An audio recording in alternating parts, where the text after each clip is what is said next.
Hi everyone and welcome. You're watching the PS4 Tournament's MK11 Open Series Invitational. My name's Ketchup, joined by Mustard, and for today we have North America. You know, we just wrapped up EU, where it was again a close exchange between Asad and Massa and Mirko, as always, and for NA, we're going to basically find out, really, if this reign of terror from Mighty Unjust can continue. He's got top 8 again, so we'll see how that unfolds, really. Yes, indeed. I think it really has been the story of that for the longest time in North America. But quite recently, we did have Tweedy able to get a win as well. So it's definitely not like Unjust is undefeated. But that does continue to be the story of the day. But we're about to watch Open Series for the next few hours. And this is part of the PS4 Tournament's overall scheme for MK11. PS4 Tournaments is the Open Series on one half, and on the other, we have the Pro competition. But instead of just talking about them, we thought it's best to show you a video about the PS4 tournaments instead. So let's take it away.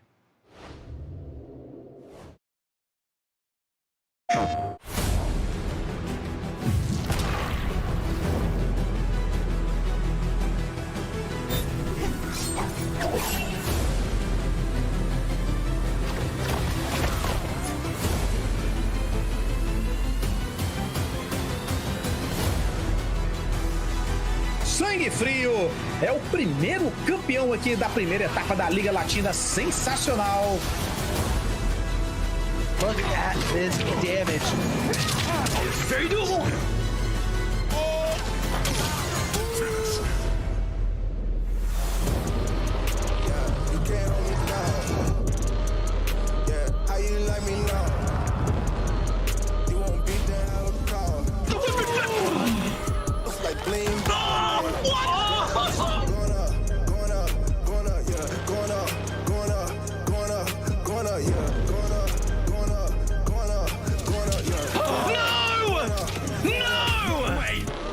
Jokes, no gimmicks, just combat.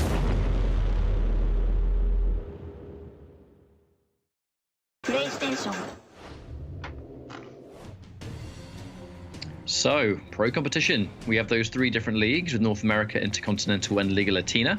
Multiple sub-regions, as we always talk about, the fact that everyone can really get involved. If you are one of those regions, keeping the connections nice and fresh. And then that 60k prize pool, just to finish things off, really. And at that point, yeah, we're well underway with pro competition. We've been doing it for a fair old while now, a few months already. And as we now go into, what is... I've lost count of how many months of Open Series. It's been a good time, I think, for the Mortal Kombat 11 community. If you want to play competitively, there are many ways to do it, and it's all funneled through PS4 tournaments. But what happened last week? That's the question that we're just about to answer in the form of a nice little tidy recap video.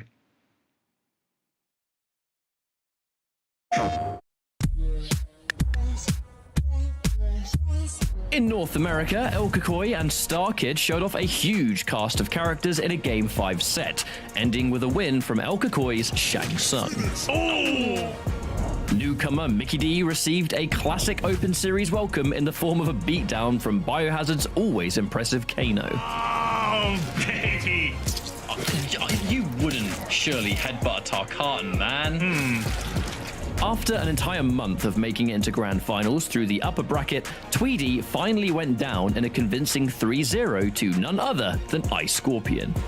Emperor Aztec would have an equally tough first round match against Jackie, this time piloted by the Mighty Unjust. The one time he tries to do it, and he gets completely blown up for it, and that will be Mighty Unjust taking another game here. Moving forward, El Kakoi channeled the power of nature to keep Biohazard's wild rushdown at bay.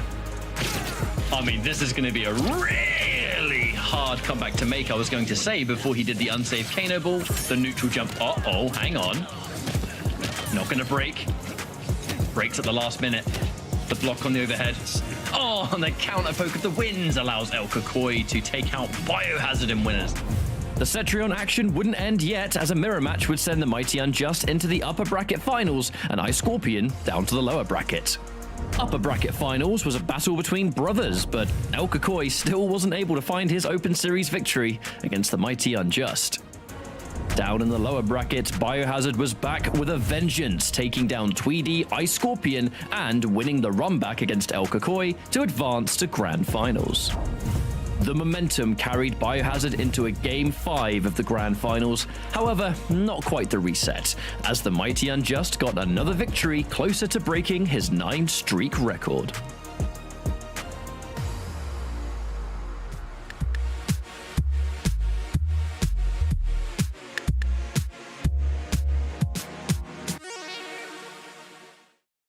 PlayStation. And this really has continued to be the story of North America for months upon months upon months, is the Mighty Unjust. How far can he possibly take these repeated first places? Really not to sound like broken records, but we really cannot argue with the facts in front of us. This has always been the case for North America. It's been the Mighty Unjust wins most of the time, and every now and then someone else will take a win.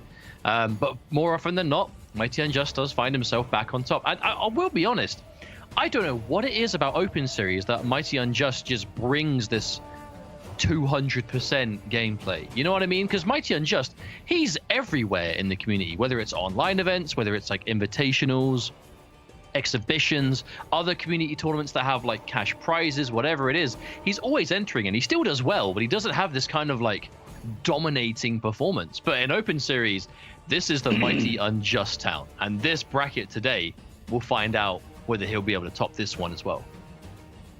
So let's talk about the bracket. Breaking and Ice Scorpion as our first matchup. Night Stalker versus Too Easy. Now, Stalker, definitely a player that we haven't actually, I don't recall seeing them in Open Series before, but Terminator set as one of their main characters. Kano in Terminator, no less. So, yeah. We might have two Kanos today. Likely. I would be happy to see either or, whether it comes to Kano or Terminator. Gorilla the Menace, a player that we haven't seen in a long time, but if memory serves, played Nightwolf. And I think as well, the Ancestral Gift it was back in the day, the command grab, before Ultimate, of course, many months ago, versus Mighty Unjust, returning champ, and then the return of Abyss, one of my favorite Noob Saibot players in the community, up against Biohazard, who was so close to resetting the bracket last week, but the reverse sweep from Jackie really kind of prevented that from happening. So if you at home like the Open Series and you like what you see, you can see the prize money to play for every single week. It's that 250 for first, 150 for second, and then 100 for third and fourth. It's obtainable through just playing well enough. You know, you play well on the Monday, you get invited back on Tuesday to play for the prize money that we just went over, and it's all done through the competition center. So Mustard, tell me how people can get involved. You see that link at the bottom of your screens, my friends, whether you're watching on YouTube, Twitch, doesn't matter. That link is the same, compete.playstation.com. All the information you need is there. Signing up, you know, taking part in these tournaments, it's all done through the console. It could not be easier, and accessibility is the name of the game. You know, if you want to enter, chances are you probably can. And even though we are months and months into the Open Series, we still get players. You know, even today, we're just about to watch some new faces that we haven't seen before in Stalker versus Too Easy. That's going to be our second match. Never too late to get involved and start playing and, you know, get in here, do the invitationals, and maybe get here for the monthly finals too, and pro competition, right? There are so many things to be competing in for MK11 that you are spoilt for choice, you lucky bunch. But for today, we are going to be going into Open Series North America, game number 1. It is a staple match of the two real pioneers of the Mexican Mortal Kombat community within the Open Series. It's Breaking, it's Ice Scorpion. We have seen them countless times in Open Series, but we haven't seen them. Well, actually, is that true? I'm about to say we haven't really seen them fight each other in a while, but I feel like it still kind of happens semi-regularly. It's a match. It's a common match. I don't know exactly when we last saw it, but, you know, it's definitely something we've seen a bunch. We wouldn't have seen it much in Open Series, but we would be seeing it a lot in Liga Latina. And the reason for that is because Breaking and Ice Scorpion are both doing extremely well. They're some of the top ranking players in their region. And you can go and check all their matches and you can find out for yourselves. There's so much talent across all of Liga Latina. You know, a real standout performance recently was Conqueror, actually, able to take his qualifier with all Burning Spectre Scorpion, a variation which is Misery Blade and Sin Blade. And it's a variation that I think a lot of people have kind of wrote off instantly as not being that good. And then here comes Conqueror winning an entire tournament with just that character. Like, I haven't seen the VODs yet, but I want to check the tapes. I want to see what he was doing with that variation. But this is actually a really good week to have Breaking versus Ice Scorpion facing off against each other again, though, because this is a really good showing of two players that have definitely gone from strength to strength in the Open Series for different reasons. Ice Scorpion was always quite dominant from the start, and has even now, you know, kind of stood the test of time and is consistently still able to make it to the higher end of competition here in the Open Series. And it has even won before. You know, one of the handful of players that can say they've taken a win over the Mighty Unjust in Open Series. And Breaking is another player that I don't think has been playing as well as he is now. You know what I mean? Like, this is the best. I don't know if I said that right, but what I'm basically saying is he's playing better now than he has before. Like, his recent results are really impressive within the Open Series over the last kind of handful of weeks or so. So if there is one week that we're going to see Breaking and Ice Scorpion face off, I'm happy it's now, because they're both looking like they're really in the peak of their performance. It's like you said, they're doing really well in the pro competition in addition to our Open Series. So we're going to see the best gameplay they can do, I think, right now. Now, this is where things get really interesting to me, because Ice Scorpion a lot of different characters. Hovering over a little bit of Baraka. Go on, give us Baraka. Go on, Baraka. Let's watch some is Baraka. it Jackie? Sonya would be, yeah. So if it's not going to be, Jackie, you would think, okay. So there is layers to this. Ice Scorpion, known as mostly Jackie, plays Cetrion as well, but also has a Sonya. And I've always said one of the most impressive Sonyas in the scene, but only for seemingly special occasions, right? Like certain matchups or certain players. I don't think I've seen Ice Scorpion play Cage either before or in a very long time. Not myself, no, I haven't seen it personally, but given the amount of characters that he has played over the time, I'm definitely not going to be too shocked at the same time.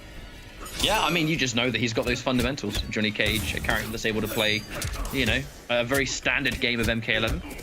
You would assume that Ice Scorpion can do a good job here, but there's Johnny Cage is just one of the characters that he's not particularly like super explosive when it comes to like anything that's like super cheap or crazy.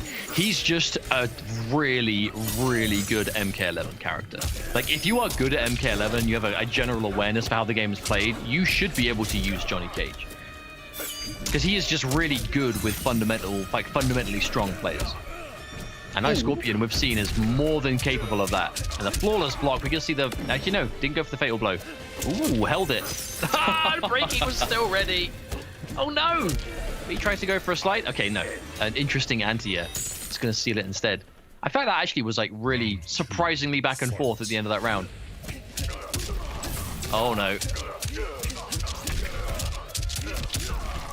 Oh, my God. 400 damage for that. You just... that did 400. He just deletes, absolutely.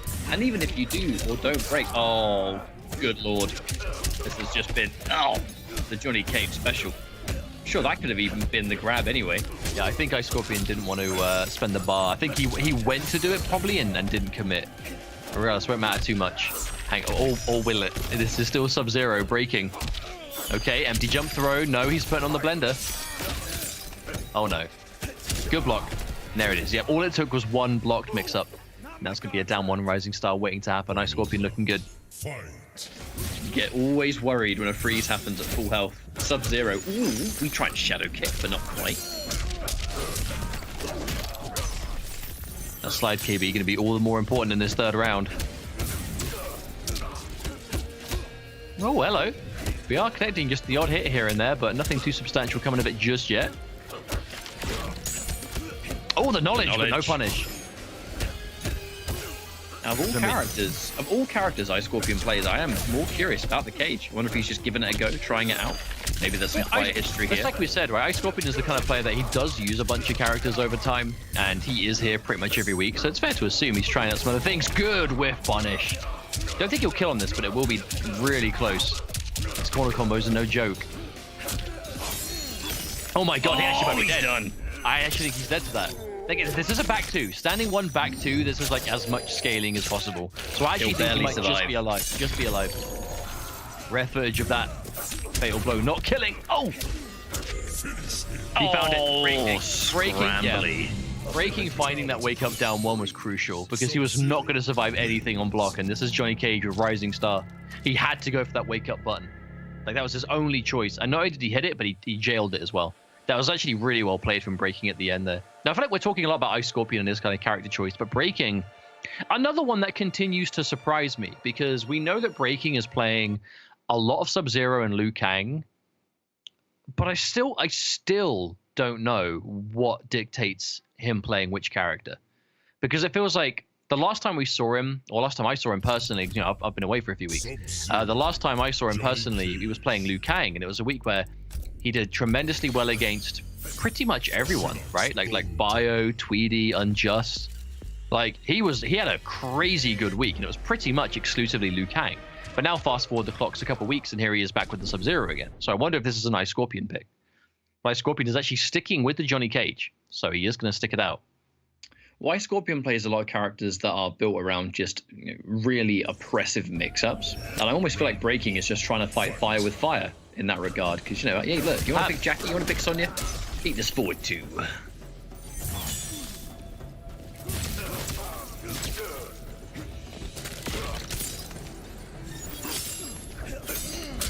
Oh, there's the whip love punishing. that.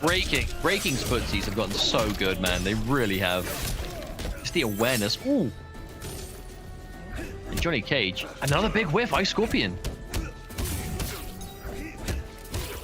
Another whiff. Oh, there's the breaking. I mean, no pun intended, but breaking having this deep freeze. Yeah. Oh, and that's my a counter God. hit. This is looking real good right now for breaking. I actually think that might be why breaking just stuck out the entire string. Maybe he just really expected a wake up button there, because he was more than ready to get the counter hit KB on it.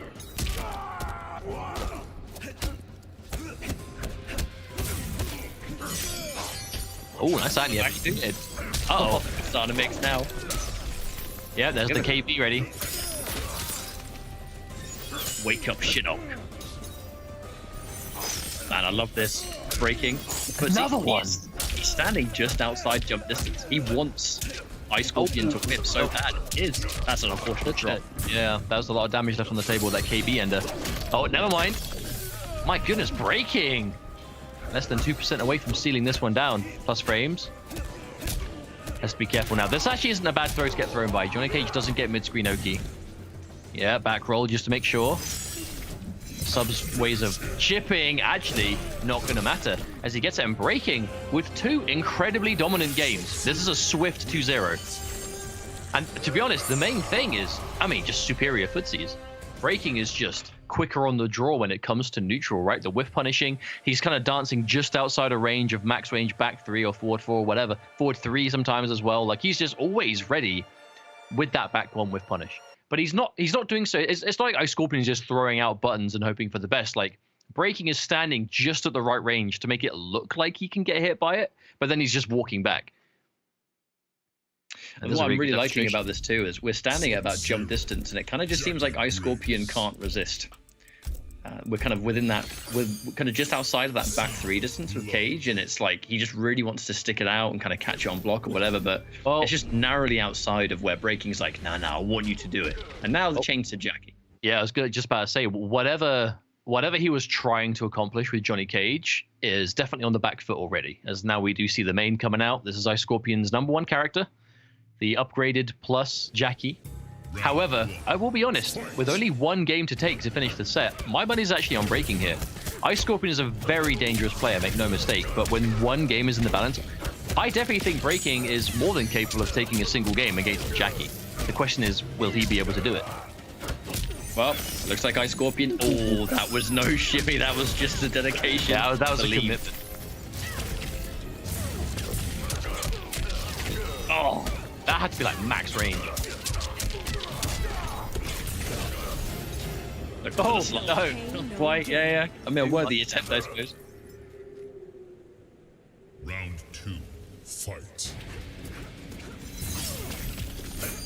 Oh, sure. I wonder what that was about. I have no idea. So here comes the plus frame. Oh, down one on block. Wow. We're starting to see all kinds of just swinging right now. Oh, walk up overhead. Ice Scorpion has not blocked a single overhead so far. And that is going to be the KB ready. Oh, wow, he just got hit by the box. Oh, for the wake-up buttons. Oh my lord. God, I have not seen that corner combo before. That was sick. Oh. The knowledge. Incredibly smart from breaking. Oh No my good way. god. What Yeah, was so that smart. round? That was a really good round, because we saw that gigantic combo into the fire on the floor, breaking, making the last hit whiff and punishing with a KB that only works because that kick is a high and it gets rid of the ground fire. That was sick. Swinging a bit too hard though. You have to watch out. You're in the corner against Jackie, and this is where she wants you to be. Match point still for breaking, but definitely advantage Ice Scorpion, at least for the situation. Uh-oh. But, You're saying. Oh, that was really high. High up to the point that the overhead didn't combo anymore. The hit stun had ran out. Not every day you see that in this game. Oh, and again breaking. Plus frames, yep, he's holding it. There's another low. Has to get away. That one got down one. Yeah, and that's it. The second that grenade hits the floor, The second it's on the ground and you've got that health, it's pretty much over from that point. That is going to be the game. But again, this is what I mean. It was a game win for Ice Scorpion, sure, but it was a close game. Like, I definitely think that Breaking is capable of taking just the one game here, but he's got to do so before Ice Scorpion gets two. And Ice Scorpion is definitely the more favored of the two in terms of overall results, I would say. But Breaking has really been looking like a new level of Breaking over the last couple of weeks. Really impressed with him so far. So I would like to see Breaking get this win in this first round. I think that'd be a huge result for him, because there are a lot of really strong players that Breaking has been able to eventually conquer. But to my knowledge, Ice Scorpion is yet to be one of them. I think this would be a really good win for Breaking if he can do it, and especially going into pro competition as well. So variation-wise, it's still continuing to be really the kind of classic Sub-Zero at this point. You've got the deep freeze, you've got the creeping ice. It's the safety plus mix. Haven't really seen much creeping ice from him so far because the deep freeze has just been so good for everything. That forward two putting in the work, as is the way with Sub-Zero, as always.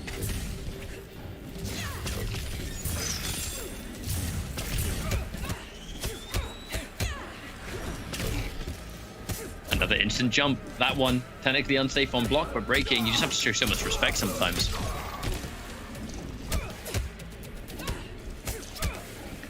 And this has just been absolute defense so far. There's no one to go for that, but how much chip? Because the constant threat of the air grenade, if she has the bar, like, the second you decide it's time to fight back, you get clipped. Right there's more advantage. Oh! Hello. Breaking had done nothing but block for 40 seconds. Turn stealing down one. He's going to take failed. Ice Scorpion getting clipped by everything, but Breaking is just not committing. And again! And oh my goodness, and the fire. The fire put him into fatal blow territory. Breaking wouldn't be able to kill with this if he didn't get hit by the grenade underneath him. And that's going to be it. Match point for Breaking. Yeah, that was a really crazy round. It looks like Breaking took almost half life to Chip and Fire compared, together. But again, all it takes is that one opening to start the blender that is Sub-Zero. Ooh, and yeah. Full screen. 23%. Nice little bonus. Oh, watch your head. Now, wait a minute. 1, 2, 4. We just take it. Oh, good tech, because that could have been a KB. That was almost certainly a back throw.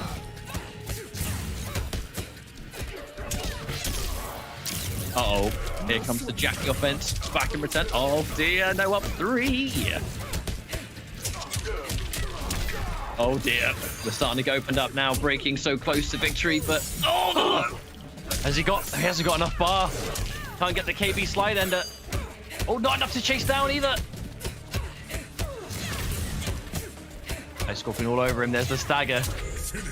Oh, and a down one, and yeah, able to find it. Now that was really good awareness though from Breaking, because Breaking, he sat on the defense for so long in that game, but the one time he actually attempted to anti-air was the time that Ice Scorpion had no bar left to go. And if you're ever going to try and anti-air a Jackie that is leaping all over you, do so when she doesn't have the bar to amplify the grenade, and the worst thing you have to worry about your anti-air losing to is just the grenade by itself, which with no bar is just a hit of damage like a projectile, and I think maybe a little bit of frame advantage, and that's it. Nothing compared to the full combo she normally gets with the pressure on block that has the layers to it, like, the grenade, amp, grenade, stuff like that. But a really well played set. I think a good start to the show, Breaking, being able to get that win over Ice Scorpion. Even though Ice Scorpion did start with the Johnny Cage, I mean, hey, it's tournament time, right? Just because something isn't your main doesn't mean it's any less of a win. And Breaking going to be very happy with that, I should expect, especially considering we did see Ice Scorpion go to the Jackie at the end and not be able to bring it back. Breaking with the Sub-Zero starting off very strong. This could be a pretty Sub-Zero heavy day, looking at this bracket, to be honest. Potentially. No, yeah, you're definitely onto it there, because we have Mighty Unjust who could pick it. We have 2 easy in the bracket. This moment was just absolute madness. That was probably Using the best round of the whole two. set. Oh, I think so, because it's such an underrated part of the game, but like any obstacle that's on the screen, cinematics like crushing blows, fatal blows, they get rid of them. And if you're about to take damage over time and it's guaranteed to take you out, the down 2 on block, punishing it with the KB launch to get rid of the damage to then combo into round win was so sick. it was just really entertaining. It was just a good demonstration of MK11, I think, in that round. And Breaking is going to be our first player qualified for the second round of Winners Games. And that takes us on to what I think could be quite an interesting game, as we have 2Easy coming back. 2Easy, again, one of the faces that we see the most, versus Night Stalker 21, who is a new face to Open Series. Quite a young player. We do have these surveys that players can answer if they want and give some information about themselves. And he's a bit on the younger side by, kind of modern NRS standards. So nice to see new players kind of getting involved. And apparently, mainly a Kano and Terminator player. So hopefully there's a chance to see either of those characters, because a very, very, very cool character indeed is Kano and is Terminator. And two characters that, to be honest, don't really get a huge amount of representation in competitive. Kano, obviously, Biohazard is the one that always comes to mind, but there are a lot of ways of playing Kano, and Biohazard is but one man. I promise you there are others out there that can do some cool stuff with things we haven't seen, or maybe even the same kind of stuff that we've seen, just in a slightly different way. And I'd love to see it from Stalker here today, and maybe even the Terminator, because I know that the Terminator is another character that very popular in the game, but again, not so much competitively. A character that does have some matchup issues, most notably against characters like the Cetrions and the long-range characters with like good buttons, and they are definitely characters that are very popular right now in the meta. Now, 2Easy, mainly a Sub-Zero player, but in the age of Ultimate has definitely gone over to Cetrion as a primary thing, and is playing Cetrion much more than anything else at the moment, with that one variation that we do see all the time. I mean, if it ain't broke, don't fix it. Maybe not the right words considering, but it's our best variation, so it's going to get played the most by far. And 2Easy definitely, I don't want to say jumped on the bandwagon, because he definitely played I think he dabbled a little bit in Cetrion before, but he definitely did not start playing her as much until Ultimate. He was playing spring cleaning just a little bit. I do remember a couple of key matchups, but on that note, it's not if it ain't broke, don't fix it. If it broke, use it. That's basically the whole idea of playing in tournament. That's the competitive mantra, yeah. That's the one. That is the competitive. It is. But no, 2Easy. He's played a whole bunch of Sub-Zero, Collector before Ultimate. Not so sure post. I think there are other characters he really likes to play, and I know got himself a pretty substantial sponsor. I think that's a light way of putting it. So getting that #1 result becomes a real priority for him. So Sub-Zero makes sense, Cetrion makes sense. I'm sure there's other characters he's been playing as well. But Night Stalker, we'll really see what he brings to the table. It will be Terminator, and it's just straight up Dark Fate. And that is something we do see with Terminator players sometimes. Wait, no. Now it's Teleport. It was Dark Fate. Yeah, and I think this is it. Stalker knows who he's up against. Someone who's not afraid to go Cetrion. If you're Terminator, you need that Teleport. But if you are someone that plays multiple characters, this is definitely where I think Stalker should have gone for a blind pick. Because 2Easy literally just waited for him to pick Terminator and then went to what was I saying? Cetrion, that's the one. I don't know why. But check this out though. No air grab, instead it's the I'll be backbreaker. So this is the first time that I've seen someone forego the air grab for the I'll be backbreaker with Terminator. Normally it's like the running man and air grab is the shell, and then you go with something else. Stalker really going for his own version here. Oh, my good lord. We're already starting to build towards that crushing blow as well. There's the jump kick. Yeah. Another one. Now, with the RB Backbreaker, this is a snowball of a character. And 2Easy getting just annihilated right now. You do lose the armor breaker, right, by having RB Backbreaker? Yeah. This version of the grab does not armor break, but the trade-off is obviously getting one of the most game-changing crushing blows the character has access to. Very jump heavy as Terminator. Haven't seen a single teleport yet because it hasn't been needed, but rest assured, it is a pretty important part of these kind of matchups. Oh, the reversal. Hang on.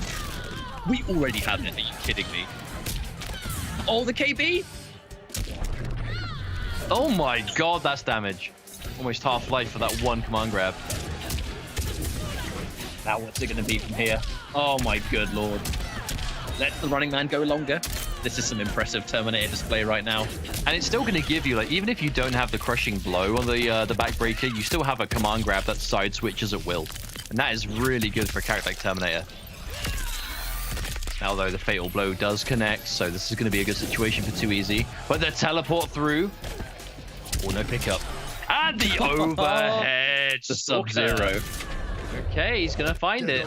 That's a good first game, honestly. I like this approach, though, because I feel like this is, again, we're so used to seeing the Terminator, like, really stuck to, like, the air grab approach that you kind of have the constant I don't want to say vortex, but the restand option, right? That if you do get the air grab and then you know, amplify it, and then you go for the shotgun, you do kind of get that restand element. But if you don't have the air grab and you get those big launches, it's just about, okay, well, what else do I have? And in this instance, it's like, okay, cool. I have Running Man. I have Backbreaker Launcher. That's a 500 damage command grab, basically. Like, that's half life for one grab. And that can be done as a tick throw. It can be done raw. You can, you know, I imagine you can combo it after like forward 2 or something. But obviously, like, not when a certain amount of juggle's been used, but it's good. It looks dangerous. I think there's one thing we definitely need to point out there, though, is that Too Easy, I don't know if his block button wasn't working or something, but he was being incredibly challenge heavy on defense, which against Terminator, when he gets those kind of knockdowns, if you're not doing like a wake up attack or something, it's risky to do that. I almost feel like Too Easy was trying to see what he could get away with in that game, and we're leaving that first match with the information of nothing. If there's a point blank mix up to be had, I'm not particularly sure the wake up buttons or jump approach or whatever is going to work out here. Oh, he punished full already. Punish. Oh, every mix up working out. And now we're also seeing him go for the Running Man instead of just hard committing. Oh, and the flawless block. Stalker not letting anything slip through the cracks so far. That was down one. I liked the Terminator's fast down one to challenge the regular wins. Oh, another full combo. Too Easy has to be so careful in this corner. Again, oh my god! I do not know what's going on here. But he is not blocking. That's it. KV's loaded. If he gets 2 bars, that's a 50% command grab. Round 2, fight. Oh dear. Oh wow, just get blasted. 12 gauge. The absolute offense. Oh my god, Double 2 flawless block. Oh! Never get tired. What Never was that? Teleport combos, my friend. I love them so much. Seen that. That is sick. Oh, he's done. That could have been it. Fatal blow. Oh! Give a thumbs up. Hey. So the first time I ever saw those teleport combos was Dab, actually. I was definitely showcasing those on Twitter and everything else, but hey, look, if you've got the LB backbreaker and the teleport, you can get really big damage off the launch. Fantastic damage. That was incredible, though. What a game. Stalker is just showing too much power here right now. Those were some clean Terminator games. And this was Too Easy. Too Easy saw Terminator and went straight to Cetrion. Like, this is Too Easy's go-to for this matchup. But I'll be honest, I really like this variation. And I know it sounds like not a huge difference. It's just, well, you got the backbreaker, sure. But it's like, this is actually the first time I've seen someone in a custom Terminator pick backbreaker. The only time I've seen this since the customs patch is when you've got Terminator players that will still pick Dark Fate. This is truly not Dark Fate, though, right? You've got Running Man, Backbreaker, and it's the teleport, but they are all making a big difference here. Like, well, I remember seeing all variation getting used. This is great. I remember seeing a lot of Terminator players right when all that happened, basically mentioning like when it comes to Terminator, they're like, "Oh, no, you're just going to play Dark Fate anyway." And I'm like, as someone who didn't play Terminator, I was kind of just thinking to myself, I'm like, you look at the tools on paper, and it's like, are you sure about that? Like, there has to be some use for these moves, right? Like a teleport like that, there's no way you would never, ever, ever, ever want to use it, right? It's one of the fastest teleports in the entire game. You can hold it. Catching the jump, the shotgun blast. Now, Too Easy has made the swap to Sub-Zero. I mean, he's also hit 3 shotgun blasts, so the crushing blow shotgun actually is a threat now. There's that right. Raw back 2 from Sub-Zero. Nice thing about Sub-Zero versus Terminator, it's a very kind of give as good as you get matchup. Oh, they're both going to mix. They will both mix. And he knows you're worried. The wake up jump again. There's a flawless block. Wow, okay. Answering back on the jump so far is Too Easy. The preempted back 2, the anti-air flawless blocks. Really good stuff. Hang on. Oh no! I knew the low was coming eventually. He wants to last 2 overhead. Guess what? No.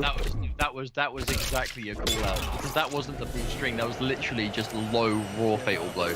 That was, I've killed you with overhead fatal blow twice. Now I'm doing the other one. And Too Easy, he was standing up, like he was expecting the overhead a 3rd time. I promise you. That's just the way that cookie crumbles sometimes. Doesn't want to overcommit to the slide. Doesn't want to put his life on the line. Not when Terminator has this much built up. Trying to go for a jump in. Oh, watch out, Sub-Zero. Lovely confirm. Fast that teleport recovers, though, really is scary. That's why he can do so many cool combos. No confirm. Wow, the challenge. Too easy. Down oneing on hit. That's risky against Terminator. Good patience. Waits for the teleport now. Ooh, counter poke slide. Dangerous to do, but he has got the lead. And he has breakaway, so kind of mitigate some of that risk. And a round on the board. Okay, Too Easy, looking good. I'm going to be honest. Too Easy is playing very unsafe considering he's fighting a Terminator. We'll see if it works out. Case in point, but no punish. That's huge. Stubby standing one, I guess. Ooh, he tried, but no punish again. That Stubby standing one has been the bane of his existence. That's when you've got to start using the mid instead, right? Got to cut your losses. Ooh. Oh, was that going to keep me? Is that long enough? Just enough. That had to be like just enough. Another down one. This time it's going to be just the creeping ice. Really wants to open. That air to air would have been everything. The block.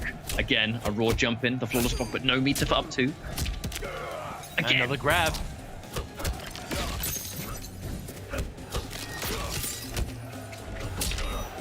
Oh, wait a minute. Not enough. Doesn't chase down. Okay, does not chase down the roll. I'll say if he chases down the roll, it might be over. But that's also, to be honest, that's the first game that we haven't seen Stalker be able to get like constant grabs in a row either. I feel like in the first two games, he built the backbreaker crushing blow like pretty much in round number 1.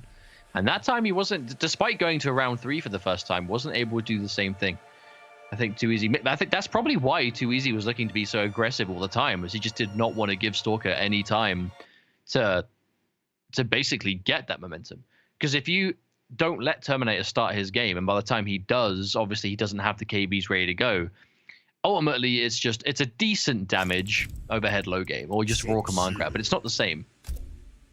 Now, do we see a change? Okay, now, okay, I don't mind this, because Stalker has the 2-1 advantage now. So with that, you now know that Too Easy has to be stuck to this Sub-Zero variation. So now you know this is what you're playing against. Okay, yeah, we're seeing Aaron Black, Scud Shot, so anti-ice ball, cattle toss for, again, if you want that command grab kind of, you know, strong offense, you've got it, and enhanced locked and loaded just for the utility, you know, the launchers and the other elements that come with it. So I don't mind this. I think Terminator doing the job to just get rid of Cetrion was an interesting circumstance, because I know that some Terminator players with the teleport are like, it's actually, I've seen some of them say it's not a terrible matchup. I guess it's probably up for debate, but the fact that we're in this situation, I mean, that Terminator did it served its purpose. Wait, what? That cheeky low. These guns look like toys. We were about to say the same thing. They look like two-tone airsoft guns. Oh, waits for the jump. Hey, drop kick. Let's be fair, we have to give respect to the skin. It is the Season 1 Combat League skins. Was it Season 1 or Season 2? I don't know. I think it was Season 1. It was Season 1. Season of Blood. Oh, he still had that! Oh my god, Too Easy. Too Easy is trying to intercept every jumping attack, whether it's a down one out the air or like a flawless block. Unfortunately, if it doesn't work out... Oh my goodness, and there's the grab. Too Easy is getting blended right now by Stalker. This Aaron Black. Oh, the anti-cross-up. Where has this player come from? I like what I see. I like what I see as well. Shame to say I had not heard of Night Stalker before, but I have now. Oh no, he's stepped his toe in. He literally just dipped his toe in the edge of the acid. And that's it. Oh my goodness. And that's it. Yeah, that is a result. Now that does mean now that in the top half of the bracket, which was Ice Scorpion versus Breaking, and newcomer Night Stalker versus Too Easy, our semi-final, our winners round 2, we'll go with that, is Breaking versus Night Stalker. I did not see this coming, and this is a great example for if you are at home and you are on the fence about getting in open series and you think, oh, I haven't entered before, I haven't made a top 8 before, it's probably too late. Look no further than this set, because Too Easy is a staple to the open series in North America, and that was a strong showing from our newcomer Night Stalker. I will be seeing later on in the winners of round 2. So GG's, well played. This Terminator got the job done. And then at the end, Aaron Black to finish things off. Oh, wait, this was the low. Yes, it was. Yeah, yes, in the last 2 games, the last 2 games was overhead fatal blow, and then that third game, I mean, I'd got hit by that. I really would have. I'd have been like, surely. It is the Terminator effect. You know, like Terminator does have true overhead low 50/50s. You know, you can't react to him if he wants to commit. But something like Fatal Blow, like the reason Fatal Blow is so dangerous for Terminator is both overhead and low Fatal Blow, they do like 400 damage. That's a lot of damage for what is effectively a button in like an unreactable button into Fatal Blow. And hopefully we see more Terminator later on, as we'll be seeing the match against Breaking soon. But we do have the last 2 games of this first round to get through, and they are going to be none other than Abyss versus Biohazard to come up soon. But first, Gorilla de Menace versus Mighty Unjust. Now, this is an interesting one because Gorilla de Menace, if memory serves, we have not seen in a long time, but we have seen a few times before. I think Gorilla de Menace, if memory serves, is a Ancestral Gift Nightwolf player who we saw make top 8 a couple of times, and it was always with just Ancestral Gift, which even pre-patch was far and away the least used Nightwolf variation in the game. Like, it wasn't even close. There was a lot of Matoka Warrior players, and then Shaman got a lot of love. You know, once it got its kind of like patch, you know, it got some buffs, so the Spirit Tracks became a better launcher to use. But Ancestral Gift kind of just stayed there and was just unplayed, with the exception of Gorilla de Menace. And this is the first time we've seen him since customs became a thing. So I am very curious as to what about Ancestral Gift Gorilla de Menace prioritized, because we're about to find out. For all we know, he might just be playing it again, although I do highly doubt that. But we'll see. On the flip side, his opponent is going to be the Mighty Unjust, who is still, I mean, we're really going to be repeating ourselves again and again and again, times 30 or however many times he's won by now. He is the player to beat in Open Series across both Europe and North America. No one else has been as dominant as he has been from all the way we started these to now. You know, he has the most wins by far, the most prize money earned by far, the most characters used on tournament to win matches by far in Open Series. These are all very impressive accomplishments that he has not just been randomly given. You know, he's been putting in the work, he's been putting in the hard grind, and here we are. You know, he is always the #1 favorite to win and has earned that right. But what do you think he's going to be playing against Gorilla de Menace, knowing that Nightwolf is going to be the one? If he's fighting against Nightwolf, it's probably going to be Cetrion. Cetrion and Jackie tends to be a safe bet for him. If he fights against a Nightwolf, especially if they don't... Oh, no, it's going to be the Joker today for Mighty Unjust. Now, this variation. What variation? Is that Rising Tomahawk and Command Grab? I think it was. Now, if One you're of the more going staple, I think, Nightwolves. So if you want to go for Command Grab plus Launcher, your 2 options are basically Rising Tomahawk plus Command Grab, which is not guaranteed Command Grab because they can break before you recover to do the grab, but you keep Shoulder, or you go Spirit Tracks and Command Grab, and you guarantee the Command Grab off every launch, but you lose Shoulder. So it depends whether you want a guaranteed Command Grab armor break, or if you just want the threat of it in general and keep the utility of Shoulder. Hang on a minute. It's the 2 moves he's taken.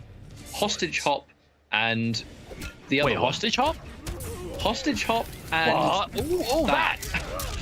Okay. Whoa, okay. Wait, now, okay, this is very interesting. So these hostage moves are very different to the usual Joker. That right there is somewhat of a pressure tool. Hostage Hop has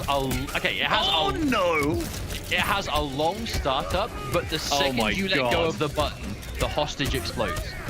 And that right there, oh my goodness. Now, okay, wait. There's a good chance Gorilla Menace is sitting there thinking, what is this? I have never seen anyone use this combination in my life. Never.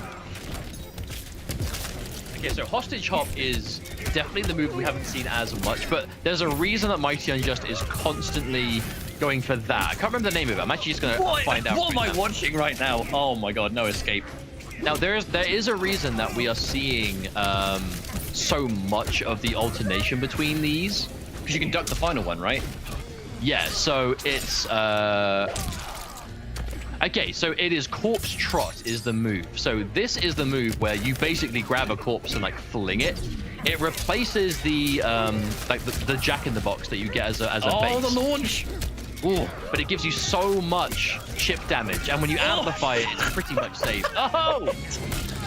What My on goodness. earth Now- was that? I have seen both of these moves, but I have never seen them used in tandem like that. Because so hostage hop is what you get instead of the jack in the box you kick underneath them, so it doesn't conflict with anything as a base. But corpse trot is the move where you basically grab it's basically a dead body and he just flings it around. But it hits multiple times. It's a lot of chip damage. But if memory serves, the mix-up is the normal version is a high and doesn't jail at the end, so you can duck it and punish him. But if he amplifies it, he flings the corpse under his legs as a really fast low. So if he thinks you're going to duck underneath it, he amplifies it and hits you for it. But if you're looking for it, it's easier to get ready for. But if you're blocking and waiting for that, and he does hostage hop, the second he lets go of the button and the hostage stops moving, whether Joker gets hit or not, the hostage is going to detonate. And if it detonates, it's a launcher. And it's what, unlike Rambo's Claymore or Aaron's Dynamite, it's an exploding launcher that doesn't hit the Joker. It hits only the opponent. So if he's mixing these two moves up to not only be adding constant chip damage, the He's second gone you pure get too ancestral gift. yeah. The second you get comfortable in defense, hostage hop comes out. And now he gets either pressure off it, which he can turn into chip damage. It's weird. It's such a different style of Joker that you don't see anywhere else. I'm just sitting here listening to you explain that all, and I'm like, I have never seen a Joker use these before. I mean, I've known of. Oh my god. Well, I actually think it's plus if you do block it as well. So that's where the the incentive comes. And it's also and it's a a launcher in the launcher. corner. Yeah, it's a very strong attack if it's like Oh. if you enforce the respect and you get to start using it like on block and stuff, it's very dangerous. This Look at is that, counter hit. I mean, counter hit. Oh! Those poor hostages. I think that was a 300 damage meterless launcher, by the way. Fight. Man exploded like 5 of them. Oh! This is absolutely savage and or disgusting. Oh, Now, the anti- Gorilla the Menace looks noticeably not used to fighting this, and I don't think we can really blame him. I mean, considering. all right, oh, wait, chat room. When's the last time you can safely say with a straight face that you fought this before? I just love the way that Unjust is like mixing the two of them up. Oh my god, hang on a minute. Oh, combo. End it in the hostage. Yep. And he's gonna go in. That's plus. Yep. Our hostage, more plus. Wait, he's fishing for brutal. Oh, he got it. Oh, the hostage. The Joker wins. Frigate, mission failed. Hostage has been executed. And it's a mess, isn't it? The second he did back-to-back explosion, I didn't even know there was a brutality attached to that, but you could just sense it. You could sense that When was he deliberately didn't kill to start calling another hostage, you could just feel it in your bones that there's a brutal attached to it. That's what I'd do. If there was a brutal there, that's what I'd do. This is really this cool. is what we call a an open series debut of a new variation. But Gorilla the Menace, look, I actually feel like what's going on here is he just so happens to be the poor, unlucky opponent that just so happens to be the opponent to this variation, because I feel like a lot of players in open series fighting this for the first time. This is definitely the kind of thing that you have to have some knowledge to really know how to deal with it. And there are certain moves like that, and Corpse Trot particularly is one of them. Because if you, I don't know if my information is like exactly perfect, but I'm just going off what I remember after having looked at these moves before. But Corpse Trot, if you never make it whiff and you constantly stand block it, you are going to be having to deal with so much problems. Look at that! Look at that! With a standing 2 that fast that goes that far, and the 11 frame mid, that's like plus frames galore. And the chip damage is nothing to ignore either.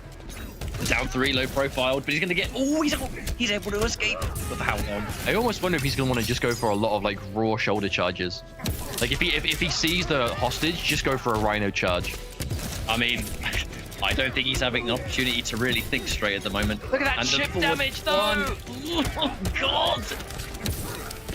All right, well, I think the first thing Gorilla the Menace is gonna do. Yeah, you see, he ducked it. He ducked it. If The you first duck thing it, he's gonna do it's after fun. this is lab this variation. Mark my words. Fight. I feel like sometimes this just happens though, right? You're gonna see this for the first time and realize, okay, I've got a little bit of homework to do. I think many of us watching would be in the exact same situation if we were on the receiving end of this. Like, what is going on? Training mode, where art thou? It's a shame that Gorilla Mez hasn't actually, like, neutral ducked it on purpose, though, so far. I think at least giving it a go. But the way things are going right now, you have to try. Right now, he just looks so unsure. Like, every time something doesn't quite connect, there's a lot of... You can see the hesitation, right? Blocking, unblocking, walking forward, walking back. He really doesn't know what he should be doing here. And oh my goodness. That looked like a hard lesson learned. And a mercy? Oh no. No, he wants the brutal. He wants the brutal. No, full combo, never mind. No brutal for you, Unjust. Okay, okay. So basically, with what we just saw there, it is a simple fact that when it comes to variations in this game, we have not seen it all yet. We have not seen anything yet. You know, with Joker, when we look at Joker in tournament, now look, let's not dodge the situation. What we just saw there was definitely someone clearly not knowing the first thing about that matchup. But who can blame him? Because that's clearly something that unless you've played it against it, or you know the character and have used the move yourself, you're not going to know the kind of little tricks that you need. Now, that regular meterless hit, supposedly it is a high that you can duck and punish. But if you've never fought this before and you're getting totally overwhelmed by it, it's going to be dangerous. You know what I mean? And this is clearly going to absolutely annihilate if you're unsure. And Gorilla the Menace was not sure from any of the games. Yeah, it's definitely one of those things that without the knowledge, it is just so much more dangerous. But at the same time, like, you wonder, why haven't we seen more Joker players go for it? I really think it is just the simple fact of, like, you look at the move itself. So the corpse trot, where he basically just swings around the body, that move replaces the default Jack in the Box, which is used to keep things like pretty much safe against a lot of characters. So a lot of Joker players, I imagine, aren't great with the idea of losing such a useful move for something like that. Because if you know, the corpse, it's +2 if you stand block it, but if you duck it, it's punishable. But obviously, if he amplifies it, then that's the mix-up. But you have to know that. Fundamentally, that's the important thing. You have to know that that's how the move works. And if you don't, and you're just endlessly, you know, blocking everything, and you're trying to move, and you're getting hit by the 9-frame standing 2 and 11-frame mid 11, you know, forward 1, like, you're going to feel like you've got no options. And then the second you feel like, right, you are locked down by this, hostage comes jumping at you. So I do think that was perfectly enforced by Mighty Unjust, and a great example that there are still moves in this that we do not see in every tournament that can be effective if they are not played against in a certain way. And now we see Mighty Unjust move forward. I do hope we see him play more of that variation today, because I would love to see how different players deal with it under different circumstances. But we're not going to see it just yet, because for now, we have to finish off our first round of matches, my friends. We have Abyss versus Biohazard. Two players very similar in their commitment to their characters. We have Biohazard, who, I mean, what is there to say about Bio that has not been said a million times already? You know, the Kano of the world in MK11, you know, really has put this character on the map in the game. But at the same time, very, very effective with multiple other characters. We see a lot of the Baraka, we see the Nightwolf, we see the Kotal Khan, we see the list that just goes on as Bio has played other things over time, whether it's for matchups or his own experiments, whatever it might be. Not afraid to really spread his reach around to as much characters as possible. So, you know, if there's a character that can play the way he wants, he will give him a go. And Kano, usually the comfort zone, but not always what we're going to see. On the flip side, we have Abyss, who is a Noob Saibot player through and through. We see Noob Saibot and Fujin, they're like the main two. And the reason why we always list off these other characters is MK11 is a game that some characters, they do have matchups that, to be honest, maybe there are other characters you could play instead. You know, Noob Saibot is definitely one of them. Noob Saibot does have some characters like, you know, Shang Tsung with Ground Eruption or things like that give him problems in tournament, to the point that we are seeing Noob Saibot players straight up not want to pick those matchups. And they are going to need a secondary to make up for them. And the same thing can be said for Bio, right? There are certain characters that he hates fighting with Kano that Baraka does well. And that's where that character is there for. And that's what it's all about. It's not just about, I mean, you can play whatever character you want just because you like them and use them competitively, sure. But if you're playing as a, you know, if you're a serious player, you should be having a real constructive look at your roster and going, right, what characters have I got covered? And if I don't like fighting these characters with my main, who should I play instead? For those matchups, anyway. Oh, that's such a cool check out skin. that skin. It really is. That's tight. Now, Abyss has always been, and this is going to be the slide, the air slam. Oh, wait a minute, actually. This variation is no combos and just slide, spirit ball, and the air teleport. This is a variation I've never seen before. Abyss, one of my favorite Noob Saibot players out there. I think my two favorite Noob Saibots are Abyss and Sweet Frazier. This is the first time I've actually seen a custom Noob Saibot in general without a launcher since customs. Round one. Fight. We Normally haven't it's one of the seen others. this one. Yeah, we haven't seen this one before. Cyrax Evil Twin. But yeah, I mean, let's just talk about what this is going to have. Projectiles all the way, and the air, instant air, the air teleport, and everything else. So it's going to be full function, but very little combo. You know, we're going to get some slide combos, which is great damage anyway. Now, also, case in point, little combos, but not little damage. Because this is still, as long as you've got Shadow Slide, you're doing enough damage to make it count. Oh, Bio going in with the immediate flawless combo. Oh, hello. Come on, grab, reaching that. Oh, Certainly enough. hello. Yeah. Walk up grab. Oh, that was definitely a flawless block. And we will start to see this development from Bio, the Vegemite. That buff really taking your defensive options against Kano, and it kind of flips it on its head. It's not the same kind of thing. Ooh, the punish. Now, will he get the back one? No, Oh, he not tried. He tried something. Not quite close enough, though. maybe a dash buffer one or something. Either way, airborne Kano ball. Oh! Wonder what that was. Wake up short hop. Wonder if it was a read on like an Oki command grab. Oh, I love it. I absolutely adore this variation that Bio's been using. Counter hit back three. Midsection overhead. Gonna get that cliff. And Bio. I mean, I think we talked a lot about Abyss in his Noob Saibot, but Bio, we're talking about his Kano, right? What I love about the way he plays this character is he has always been looking to experiment. He's always looking for the next variation that might work for him. And we know Bio has had a bunch of different kind of staple variations over the last few months. But I really feel like this Kano Nation variation that he's been playing, I feel like he really has settled on this as like this is going to be his bread and butter variation. His not the only thing he'll ever are play. so sick. When he does No, things but- like back one but that's Vegemite it. and it hits, like No, like Vegemite is such a good move by itself if you have the awareness and execution to kind of, you know, get those clutch like. Because the good thing about the Vegemite, which isn't listed anywhere, but if you know, you know, is you can cancel the recovery of Vegemite with a Kano ball specifically, so you can kind of do button into Vegemite into Kano ball and little combo. So it gives you that extra time. So if you do like back one, normally not confirmable by itself as a single hit. If you do back one Vegemite, that can be confirmed on hit because you have the extra time of the Vegemite activation. But you look at Bio and you think command grab, obviously. But what makes the command grab weak for Kano is the option select. It's a high. It's, you know, it's not a weak grab, but it's a weakness of it for Kano. Is it could be option select off a bunch of strings or anything like that. But Vegemite does recover kind of fast. So if you do Vegemite into command grab instead of Kano ball, it's like mess with the timing. And now the OS is a bit weird.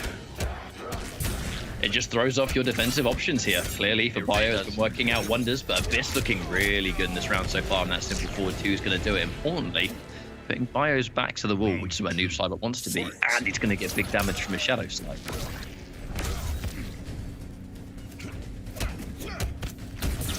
Lovely block. Ooh!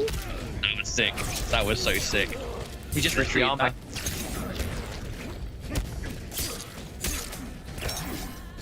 Oh, that was so dangerous. He almost got crushing blown on hit because the down one command grab. Oh, the full pickup. And Oh, even, no, if another you grab. even if you do back on Vegemite and they block, you are able to keep the charge, right? So the projectile. Oh, where are you going? Final round. Fight. Now I do wonder how this is out of this corner. Neither character's going to be doing like a tremendous amount of like traditional standing damage outside of like Kano needs the standing too, and obviously Noob Saibot needs the corner. But they're kind of swinging similar amounts thanks to the the Vegemite buff giving your ball so much extra damage, and then you've got the slide. But Bio just has those offensive options, right? Oh, a punishable on hit. That's unfortunate. Doesn't have enough. Tried to go for the clone KB, but didn't get 10 before. Ooh, flawless block. Oh my goodness. He's got a fatal blow. Even now, he's more dangerous than ever. The fatal blow. Let's remember though. Watch out. Vegemite is armor, not invincibility, so he still can't absorb a fireball like that. Oh my goodness, and that's going to be a 1 game apiece. Now, Noob Saibot versus Kano. This has always been a bit of an interesting matchup, I find. Because I actually feel like low-key Kano can kind of lame out Noob Saibot quite a lot, because the knife toss is a surprisingly good and quick projectile, and obviously it has the benefit of going from full screen, unlike the shadow slide. But that's where the customers are going to throw a bit of a spanner in the works. I was about to say that pretty much. I was about to say that very thing, because I mean this is a bit of a throwback, because Noob Saibot, my original main, Kano yours, and it's like the matchup we used to play was like Dark year Sabbath. one. Yeah. I used to play Dark Sabbath. It's Dark Sabbath versus what was the? I can't even remember what the original variation was called. Ripper. Yeah. So we used to play that matchup all the time, and like now the customs are a thing. I think it's changed things a lot, because now you can have slide and Spirit Ball, and that alone makes it so Kano can't simply kind of sit full screen and lame you out with a good projectile, because now you've got 2 good projectiles to go against him, and now look, air teleport slam as well. So, but then at the same time, now you take Vegemite into the mix, so it's like, do you really try and throw Spirit Balls in return if you can just, because from max range, oh my goodness, round start command grab crushing blow, let's go. All close enough? Yeah, just enough. And still 300 for that, my goodness. Oh yeah, like he lacks combos, but he doesn't lack damage. This is basically seeing double, but with a better projectile. Here we go, forward throw. Happy for you to be full screen now. That Spirit Ball, 9%. Oh boy. Oh, tries to whip punish. That would have been a flat 20%. Oh, and there's the armor. Oh, he tries to wake up. Oh, that is one way of getting your wake up fatal blow stuff with the opponents. You know, you can for Bio. I've just realized something about Kano that we see now, and I guess we also saw it in MKX, but in Armageddon, Kano had a buff that made a lot of his attacks do damage, and it serves to make his Kano Ball do lots. That's true. I think that might have been like where this inspiration came from, back in the 3D MK days where Kano had like a big buff that didn't last very long, so its best use was Kano. Well, he also had it in Cutthroat, but it was like a self-damage, but yeah, it's still good. They're different. Anyway, thinking out loud right here. It's Bio, 1 round up. Now that's where the trade, if you've got the life lead, it's not so bad because you have the recovery, but in terms of damage, that Spirit Ball, oh my goodness, that 90 damage gonna add up quick. Big punish. And even that, right? Standing 1 low slide, 250 damage. And this is where we say, right? Low combos, but not low damage. There's variation. No! Mistime. Bio with a slight mistime on the Kano Ball to try and punish that roll. He went clean over it and got whiff punished. The right idea, but the wrong timing.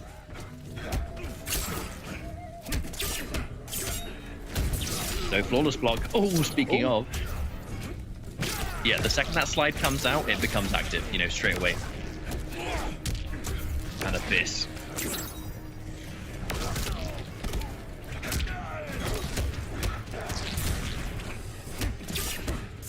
Another jump in. No flawless block again. Yeah, Abyss is definitely not going for the OS after that, but I actually don't think I don't think he needs to. I think he's kind of just playing it safe. He's going for the block. If he gets grabbed, so be it. Take the mix up.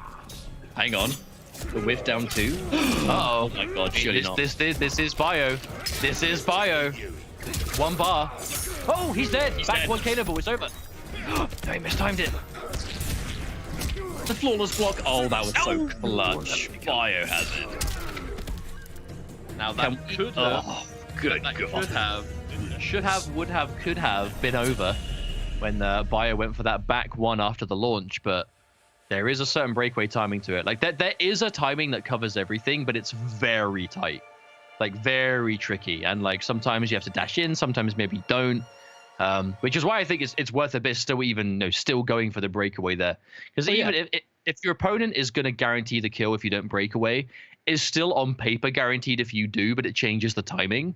I mean, it's worth it, right? If you're going to lose, you may as well. And it almost worked, but Bio had that clutch, that good block, that flawless block to remove some of the chip, and then that forward that was one. The defining moment. Yeah, that was really important. So even though Bio didn't get the guaranteed kill, he still clutched it out after immediately. That does put Bio in a really good spot, honestly, for the rest of the set, though. I think that's the kind of play that is just, it's not the flashiest, but it's super clutch. And that is the kind of clutch play that Bio is known for. Round 1. Fight. That's why he's such a fan favorite, man. It's impossible to count him out. He just pulls off these absolutely ridiculous comebacks sometimes as well, but all the same, Biohazard now 2-1 up here on Abyss. And there's that Kano ball. Always 14%, not too shabby. Ooh, you can tell Bio was not ready for that to stuff the anti-air. Big punish. Oh no, no big punish. Just I think he wants to just keep him in the corner, to be honest. Well, at this health though, he can kill with fatal blow. Yeah, he's dead. Bam. There it Try is. to wake up to. I mean, a bit of a desperation attempt there from Abyss. That up to. Not sure about that one. Actually, Abyss has done a fair few up twos in this entire set on wake up. I think he's definitely liking the idea of just establishing it. Round 2. Fight. Currently, this match point for Biohazard all the same. Oh no, and you're so scared of the command grab now that. Oh! Yeah, if that was Injustice, that would have been a sick mix-up. Anyway. Oh, don't you tell me. Don't give me the idea of a Kano ball style move in Injustice. don't do it. Oh! Actually, he popped up quite a lot. I wonder if he could have picked up from that. I think he kind of gave it a go. Did you see that little buffer at the down? I mean, we're thinking out loud right now. This match is almost over. Oh, it is over. Oh my goodness, that crushing blow as well. I actually wonder if we're going to see the crushing blow into the brutal. And there it is, the sledgehammer. Finish things off and finish him.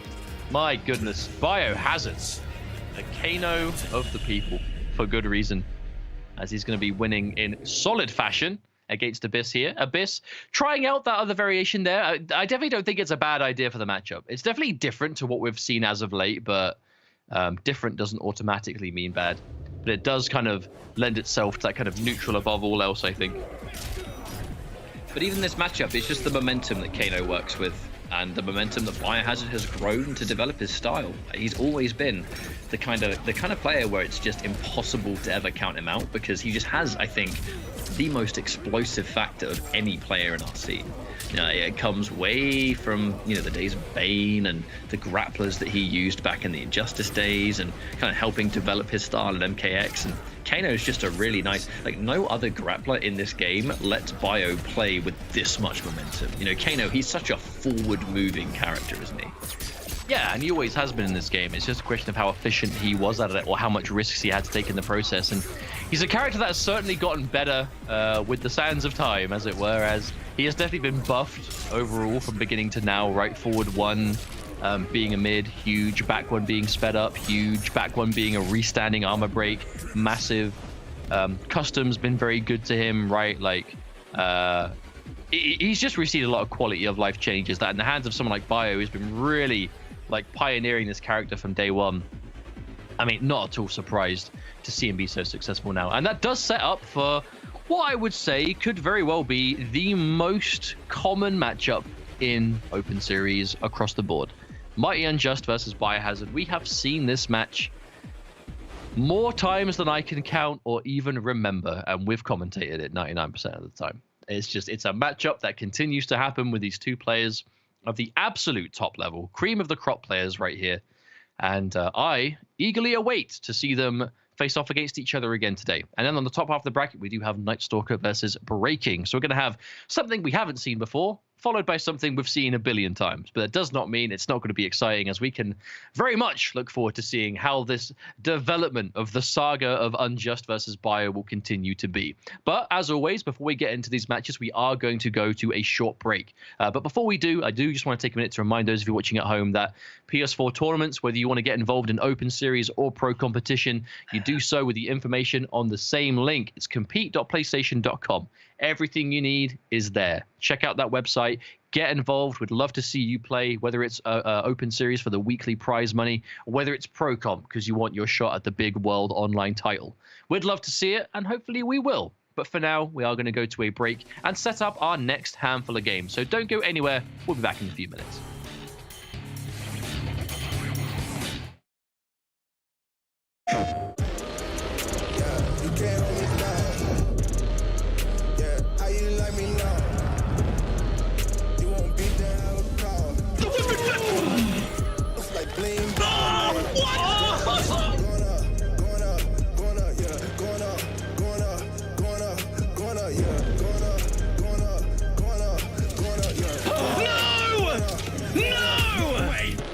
Jokes, no gimmicks, just combat.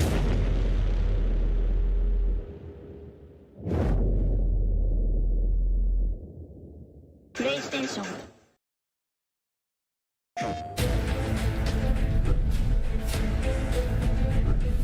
This is the Mortal Kombat character breakdown, Sindel. The Edenian Queen is back and more fearsome than ever. Her variations are strong, but her most important attacks are actually what she has by default, and not variation specific. She boasts incredible range. Her scream is arguably her most powerful tool due to the crushing blow attached.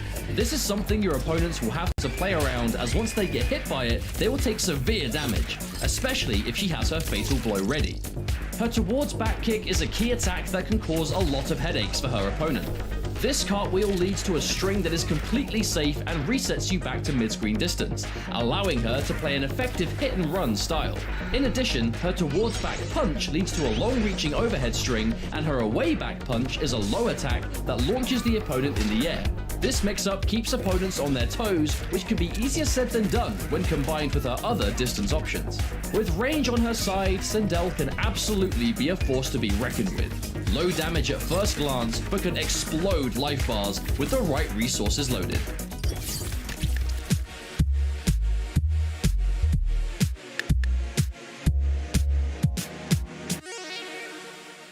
PlayStation.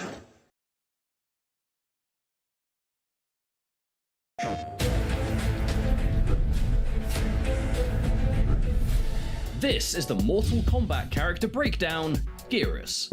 Making his debut in Mortal Kombat 11, Geras is a big body character with fearsome attacks and abilities. Geras hits hard and has formidable strategies built around large combos or command grabs. His playstyle dramatically changes based upon which variation is chosen, more than most characters. New Era uses the Universal Titan Tackle in a unique way. Stepping it back grants him tricky cancels, and Spike grants more ranged options. New Era lets you really get into your opponent's head when you're on the offense. Infinite Warden grants heavy-hitting combos with bed of spikes. You'll lose the Titan Tackle, so you'll rely heavier on your basic throws. In addition, you get an alternate version of Sand Trap, which deals more damage than usual, and also moves Geras next to the opponent afterwards. Eternal focuses on a dry, runaway style using the Sand Simulacrum, which is different to the usual aggression you'll see from the other two variations. Eternal is more geared towards movement, as you can be a serious pest with the right decisions. Geras has many impressive attacks, but his variations add a ton to his toolkit. Play safe and sensible, and you will find yourself making some serious progress.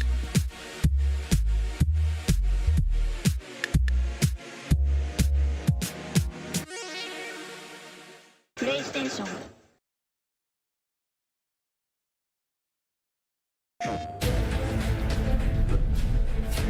This is the Mortal Kombat character breakdown, Sub-Zero. Another staple to the MK franchise, Sub-Zero keeps many of the moves that we all remember.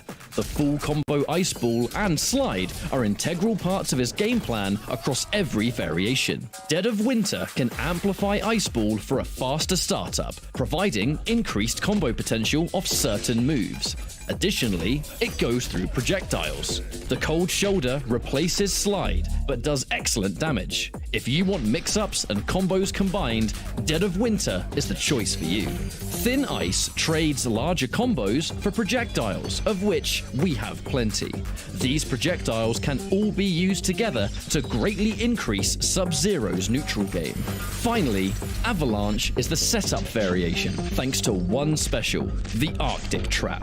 This creates an obstacle on screen that will freeze the opponent when touched. Opponents can often find themselves stuck in certain positions that they'd very much rather avoid. Sub-Zero is a rare character in MK11 that has both an overhead and low hitting attack that can truly enforce an overhead or low mix-up. Add good variations on top and Sub-Zero becomes a lethal choice for mix-up heavy players.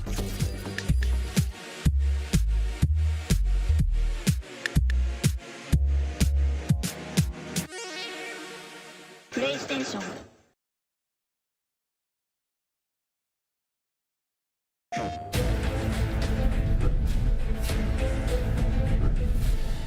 This is the Mortal Kombat character breakdown, the Joker. The Clown Prince of Gotham sports range on his normal attacks, meterless combo potential, and big damage across the board. Combine his lethal base moveset with 3 different variations that expand on this massively, and you're left with a character that has a tool for every occasion. The Clown Prince variation brings range and keep away thanks to a low projectile. Amplify this for high damage, and additionally, providing unbreakable damage to really save your skin. Ace of Knaves is tricky and uses Jumping Jester and Jack-in-the-Box.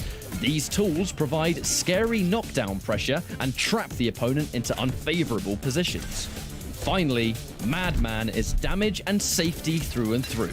Great for newcomers and not very complicated, also boasting the most streamlined combo game around the launching properties of Kapow, which Madman has instead of the Bird Boy beatdown special. Universally, his fatal blow can be cancelled out of, and even has a throw-crushing blow tied to its cooldown. This alone gives the Joker the most dangerous fatal blow in all of MK11, often a game changer. Fans of the Joker will feel right at home, terrorizing the competition.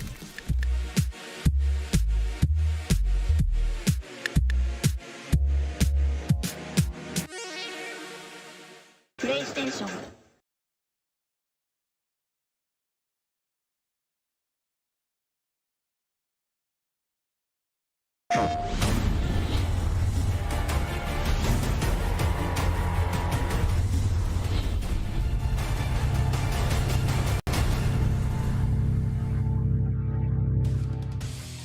Now, I tell you what, there is a potential for some pretty interesting matchups, I think, character-wise alone in these upcoming winners bracket matches. And welcome back. You're watching the PS4 Tournament's MK11 Open Series Invitational. My name's Ketchup, and I'm joined, as always, by my brother Mustard. And as we go into these next matches, we have Breaking versus Night Stalker. So it's probably going to be, I hope, Terminator versus whoever, but Breaking, I think whoever Breaking picks will probably decide who Night Stalker uses. And then after that, we have Mighty Unjust Biohazard.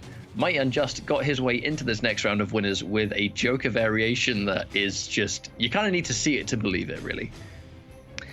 It's just very different, and I do hope that we do see it again. And I'm not going to spoil the fun in case anyone's just tuned in and, you know, doesn't know what we're talking about, and maybe we do see it. So we'll keep a lid on that talking point for now, as we are going into our first match, which is going to be Breaking versus Night Stalker. So Stalker is a newer player to Open Series. This is the first time we've seen him on the top 8, and he had an incredible Terminator showing into Aaron Black to finish the job against those teleport combos.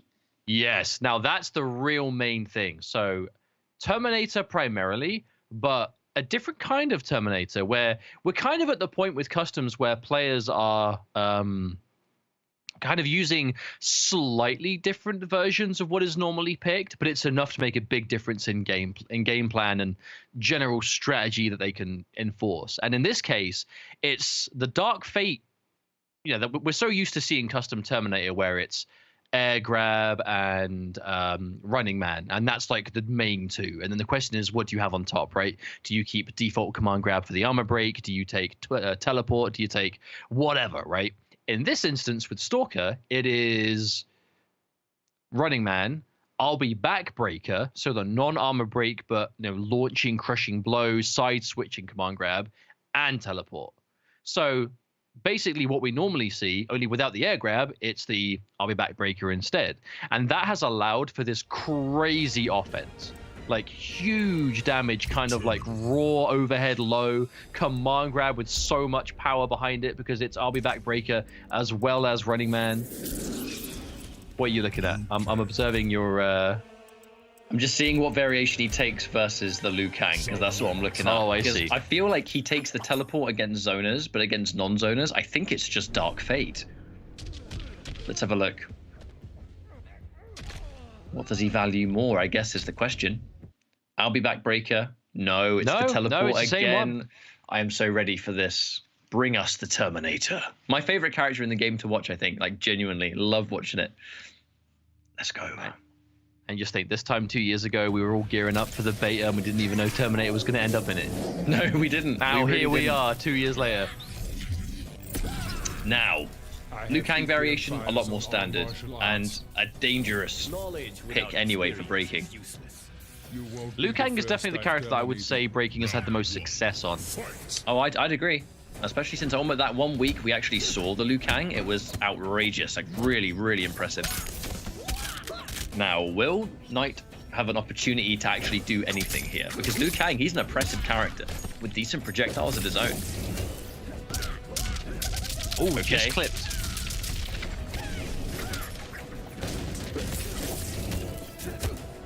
Again, we're seeing this teleport. It's not used to punish, it's just to avoid. I don't think he's really looking for anything too big here. It's just to get out of the way. Big overhead. Now overhead into Running Man just to give you the extra layer of confirmability. Down one into I'll be back breaker. I mean, look, it's a mid command grab. No, it's not a mid, it's a high. It is a high, but it's the snowball effect it enables. Ah, and that's it. Kind of like this. Yep. And that's it. Crushing blow ready. Oh my god. Now crushing blow in 2 bars means 50% command grab. Are we gonna see it? He has a teleport. Ooh, he was definitely waiting for the fact that press. breaking started the round blocking made me really nervous. I thought we were going to see a command grab at the very beginning. Oh, uh-oh. No, that's not the first time he's done that. The break is available. Yeah, so he's almost like using it to get rid. He still meaties. I mean, yeah, but it does cut the damage by less than half. But I mean, that's far from the first time he's done it. So he clearly doesn't mind playing around that fact. That was risky. Always is, but I feel like there's just certain risks you have to take. There it is. Down one and standing from on block. That makes me nervous against Terminator always. Now, what's it going to be? Another down one. Good blocks on these straight up 50-50s. Oh, not so much now. All right, he'll survive. He'll survive, I'm sure. Yeah, he will just survive because it was just the second hit of the 1, 2, 3 that hit. But I'm it'll be teleport fatal blow. Watch it. Watch it. Watch it. Oh. Oh. Oh! That looks so irritating to deal with. Was it teleport down 4, teleport down 4, 4-2 fatal blow? The Stalker just has this way of playing, just like he just doesn't care about you. And I think that's the best way of playing Terminator. Would a Terminator care about you? Of course not. Look at him, not caring the world for his fellow man. In fact, he's probably looking for him to erase them. Can we talk about it's terminate them? You are so close. You are so close. You were going to say something relevant, I'm sure. I heard it tissue over metal. Oh, I was going to say living tissue over metal endoskeleton, but I completely farmed it. It's too late at night here to put basic sentences together. But now breaking. He's lying.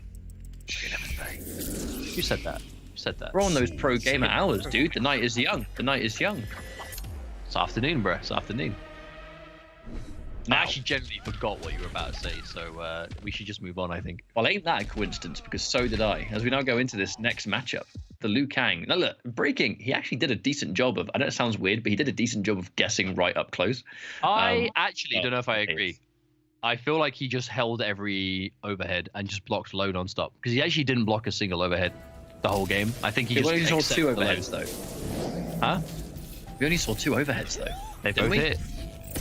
Jay, it's a 50. Jay, it's a 50-50. I'm gonna mark my words. Well, you're the one saying he's doing a good job blocking the 50-50. I think we're both making the same redundant point. Look, I could be cursing it anyway. I don't want to. He will not block an overhead, and I will be right. Oh, that was a good combo. That actually was a proper combo too. The air fireball into fly kick. The awareness for that is so good. Lovely confirm, and into the I'll be back breaker. We start to already build towards. I actually like it. He's going for the more expensive one first, just to equalize. It's always worth it. If you have something that costs resources to build, do it earlier, right? Oh, there it is. Overhead connected and then an instant low. What's really impressive is the way Stalker is like, again, not to kind of make the same point, but he is, gosh, he is choosing which to go for based on which is hitting, I think. And even then, right, like Breaking was just trying to hold up from that shotgun, which you cannot do against the overhead. Oh, that's gonna hurt. Oh, dropped. Cannot be dropping those against Terminator. I mean, one dropped combo is one extra time you have to hit him later, which you don't want to deal with. By the way, we're going to start building towards KB. That's one requirement. The 1-2-1, the block, the turn steal. I mean, you're right on holding all the overheads. He's in big trouble now. If he gets caught, he's dead. Oh no, dear. That might be it. Does he have KB? No, he dropped it. Went for it. I don't know if it was a drop or if it just doesn't work at that range in the corner. Because I know what he was trying to do, I've seen before. When you go he for he just tried to run max distance. Yeah.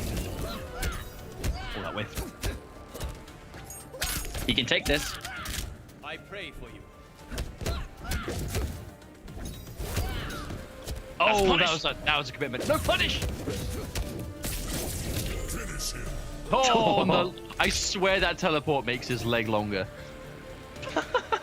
Interesting theory. It just looks like it. Also, I was right.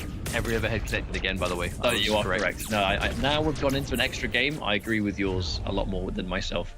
Here's admitting when I'm wrong. And you know what, Mustard? I was wrong. Well, what I'm really confused about, though, is I wonder how that corner thing actually did end up missing. You know, when he went for like the... I think it's the back one into Running Man. Because, yeah, so... Just as a quick FYI, as he went down, Liu Kang fell. So I just don't think it lined up. But he like fell behind him. I wonder it may have just been a simple, just a drop, like a missed time. But if you just an FYI for those of you watching, whenever you see a move that says a crushing blow connects like late, like if it's like move connects after traveling a set distance or connects you know, when it hits late or whatever it is, what it basically means is the move connects on its like latest active frame. So Running Man, it's not about distance ran, it's about how much he runs in total before doing the grab.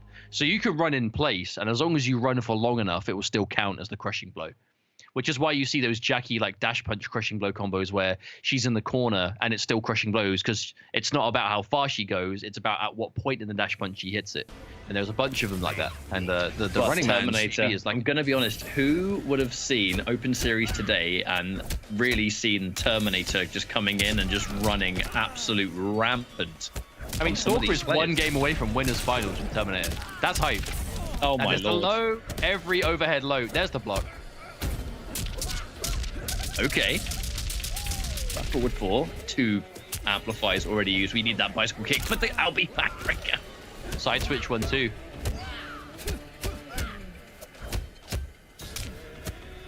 Another down one. Lovely. The neutral jump. All right, we're starting to call that out a little bit. That's the first time he's jumped in 3 games. I think Breaking is just not comfortable in the slightest at taking the standing guess, so he's just trying to like be squirmy now, just avoid it entirely. Can't really blame him considering. There it is again. The wake up 1-2, looking for fatal blow. There's the whiff punish. Bam. Now that neutral jump, we're going into this next round with information. Right? I think Stalker is going to look at the situation and go, right, you're now starting to jump. What do I do next? Well, that's the development, right? Normally this is where you'd start seeing like air grab, but not here. So he's gonna have to find something else. Oh yeah, this variation does not have air grab. Good jump. Okay. Oh, that's gonna hurt because there's no defensive bar to break this. Oh, clean 2-bar crushing blow combo there. Plus frames again. That neutral jump is being a real problem for him. Another one. Wait a minute. That's the same one as before. That's still the same grab. He still has to hit the amplify forward and normal forward. Doesn't want to go for the grab now. Too much of a risk to take, especially in this situation. The raw grab. All right, there's one. Oh, good God. Yeah, there. Now he's got it. Oh, but that's it. Does he need to? Yeah, he's not going to KB. He's not going to KB. Just going to use that for the damage. And that instantly puts Breaking in a rough situation, though. I mean, Liu Kang is another character that kind of, you know, that round 3 crushing blow element. Oh my God! There it is. Oh, yeah. Oh, he's getting blended. He's getting blended. Amplify it again. Oh, remix. Oh no, another one. One more. What's it going to be? Oh my goodness.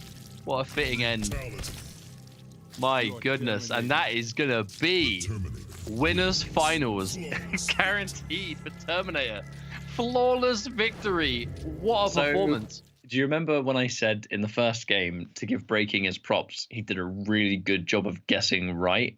You had to say it. That final round, he guessed wrong every time. Every time he guessed wrong. And I like watching a good Terminator, you know, so I'm here for it. But that was... Look, this is one of the biggest breakout performances I think we've seen in Open Series. And the Terminator of all characters, who is ever ready for Terminator? You know, you think, oh, I'll just counterpick this character. Guess what? He's got a teleport now. What are you going to do about it? Man had to beat a Cetrion to get here in the first place. But it's also the fact that he's going to the, again, like the RB backbreaker has been such a big part of his game. Even without the crushing blow, it's still a side-switching grab. It's a good combo ender. You know, it's a lot more threatening to be used raw because of the incentive you have to hit every version of it. And it does decent damage for a command grab. I feel like it's been a long time since we've seen it prioritized in any way in customs. But I certainly am happy that we're seeing it. Oh, and this was just... 1 guess, 2 guess, 3 guess, 4 guess, and then 5 guess. Yeah. Into plant a Liu Kang tree. He planted it temporarily, then he threw it away, disposed of. But that does mean that our first winner's finalist is guaranteed, and it's going to be Night Stalker 21. But we go now to our next match, which is something that we have seen so many times. It's going to be Mighty Unjust versus Biohazard. The rematch of the rematch times 20, however many times they've played. Probably not 20, but you know what I mean. Been a long time. It's been a lot of matches we've seen these guys play against each other. And, I mean, there really is nothing to say that we haven't said a 1,000 times. The only question I have now is, are we going to see Mighty Unjust stick with that rather interesting Joker variation we saw him start today? Or do you think it's going to be business as usual because it's Bio? Because it's Biohazard, we're going into this set with a lot more information, kind of knowing what...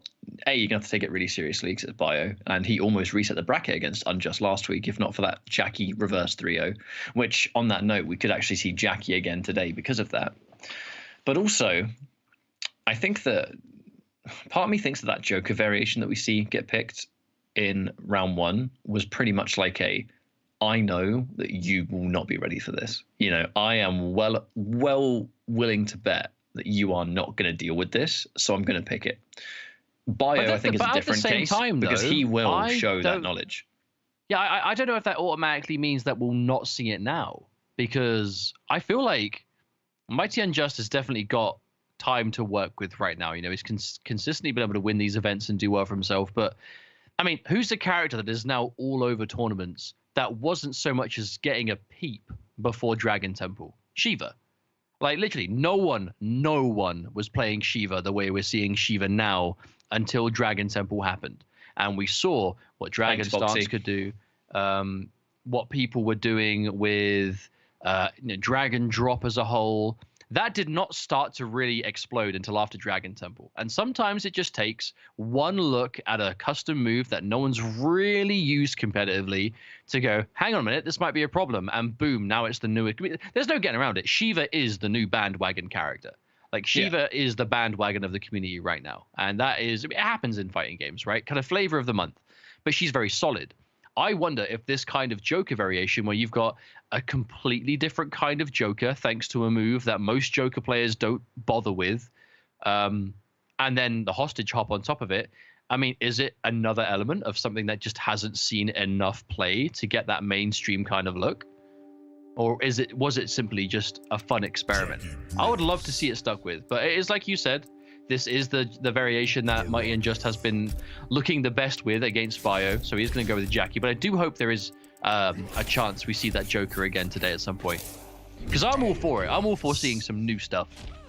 Yeah, I mean, you have an interesting theory on that for sure, and normally I definitely would agree. I just feel like that variation in particular might be so heavily dependent on you just not knowing the matchup to work, purely because if there's one move that gets ducked and you get punished for it, that's where it starts to be a bit like weird, right? But the thing is that's where you amplify it and you're -11 with pushback instead of, and it's low instead. Like, I do feel like there's potential for it. And it is the meterless corner launcher. We have to give it that too. And it does like 6% chip. That's the story for potentially later today. As for now, we are seeing Bio stick with the tried and true Baraka. Which has often been his answer for Jackie. Spine burst. Ooh. Oh, trade combo. Wait, was that trade combo? I don't know. It was a combo. Let's leave it at that. Oh! It was certainly a combo. Ooh, rare footage of Bio dropping that. I wonder if he was too close. Oh, there's the bar. Is that enough to kill? Yeah, of course. Side switch. No pain, no Mighty Unjust looking good.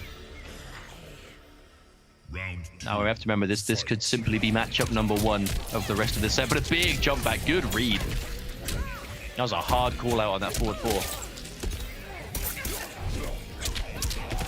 Yeah. Oh dear. Oh, hang on, that's corner 2. And the bar. Risk. That's a lot of damage for what it is. Oh! And there it is, the plus frames into the slight walk back. Those are the most dangerous kind of plus frames to enforce, so where like you can not only get plus frames in general, but you have buttons and movement that allows you to like take a micro step back into an instant forward button. And if they press to beat, to try and challenge the plus frames, they just get chewed up for free. It almost feels like a safer way of enforcing them. Like anyone that can move forward that quickly, like in this case, Jackie's forward 1, right? It's one of the reasons what makes the super jump such a strong option for her is normally she can't really combo from her forward 1. It's like arguably her best mid, and normally she doesn't get combos from it. But when you do amplified shrapnel and super jump, that turns it into a button that can start combos. She doesn't normally get to be able to do that. So that kind of frame trap enforcement, so much more dangerous when you have that super jump lined up. But Bio now going for a completely different variation in one of these Combat League skins. Snake bite lumbar check. Okay, I like this. This is quite an Unga Bunga style right here. Snake bite and lumbar check together. This is high damage, high mix up, because like down 1 command grab and down 1 snake bite, it's a 50-50. And it's good for conversions because snake bite, you can pick up any hit into decent damage. Especially in lumbar now. check. I know they fixed snake bite, didn't they? In the patch, the recent one. Yeah, so snakebite is better as an armor breaking tool as well now. And right there, I promise you that 2-4 snakebite was done to try and blow up the OS timing of 2-4 grab. This is definitely Bio seeing that Unjust has that defense against the command grabs. He's trying to find a way of deterring him. You have to remember, Bio has made a full 3-game comeback on Unjust I think it was about a month ago. And it was a full reverse 3 games, but it was like, do you remember? It was when he was doing like loads of Kano ball on block and stuff, because it was just hard callouts of, you're going to try and get away from the tick throw, so I'm just going to Kano ball you. This might be elements of that, but for higher damage. But this ground fire could be quite a problem, unless he can find the fatal blow. Punished. No pain, no gain. Hear me out, it's almost like an Iron Man color scheme of Kano. I kind of see it. Kinda. I can definitely see it. Always looking for the flawless block. Not the first time that's happened, unfortunately. We saw Bio try it with the Baraka as well, but just not connecting. Oh, good Lord. That is so unfortunate for Bio. There's the flawless block. Oh, and there it is again. My Unjust, even the grenade at this point. Yeah, just get some fire on the floor, play around it, and that's going to be a Mighty Unjust. A swift 2-0, I will be honest. A very quick set we're on our hands, it looks like, so far. It's been one of our fastest. It's been one of our fastest sets that we've had for a long time, and Bio. Yeah. this kind of game just continues because it was Cetrion. I think it was what even was it? I think it was Kano versus Cetrion last week. Whoever the pick was, it was Sub-Zero, I believe. And instead of Cetrion, it was me, bro. Jackie. I wasn't there. No. I'm thinking out loud because they fought so many times. But all I know is that we hadn't seen Jackie for a long time, and when Unjust, back against the ropes, went in for the Jackie, and I kind of, when I saw that pick, I was like, is Bio just gonna? Because he fights like Ice Scorpion and he picks Baraka and he's totally fine. Bio is one of the players in the community that even back during like pre-made variations and like the height of upgraded's kind of like the whole community thinking, man, this character's annoying. Is this character like the best in the game? Are there any counters? Even at the height of upgraded's like dominance in the game, Bio was never a player that looked like he had problems with it. Like he always looked like he looked fine against this character. God, did you see that start? Yeah, that was sick. That was actually sick. I don't even know what button that blew up.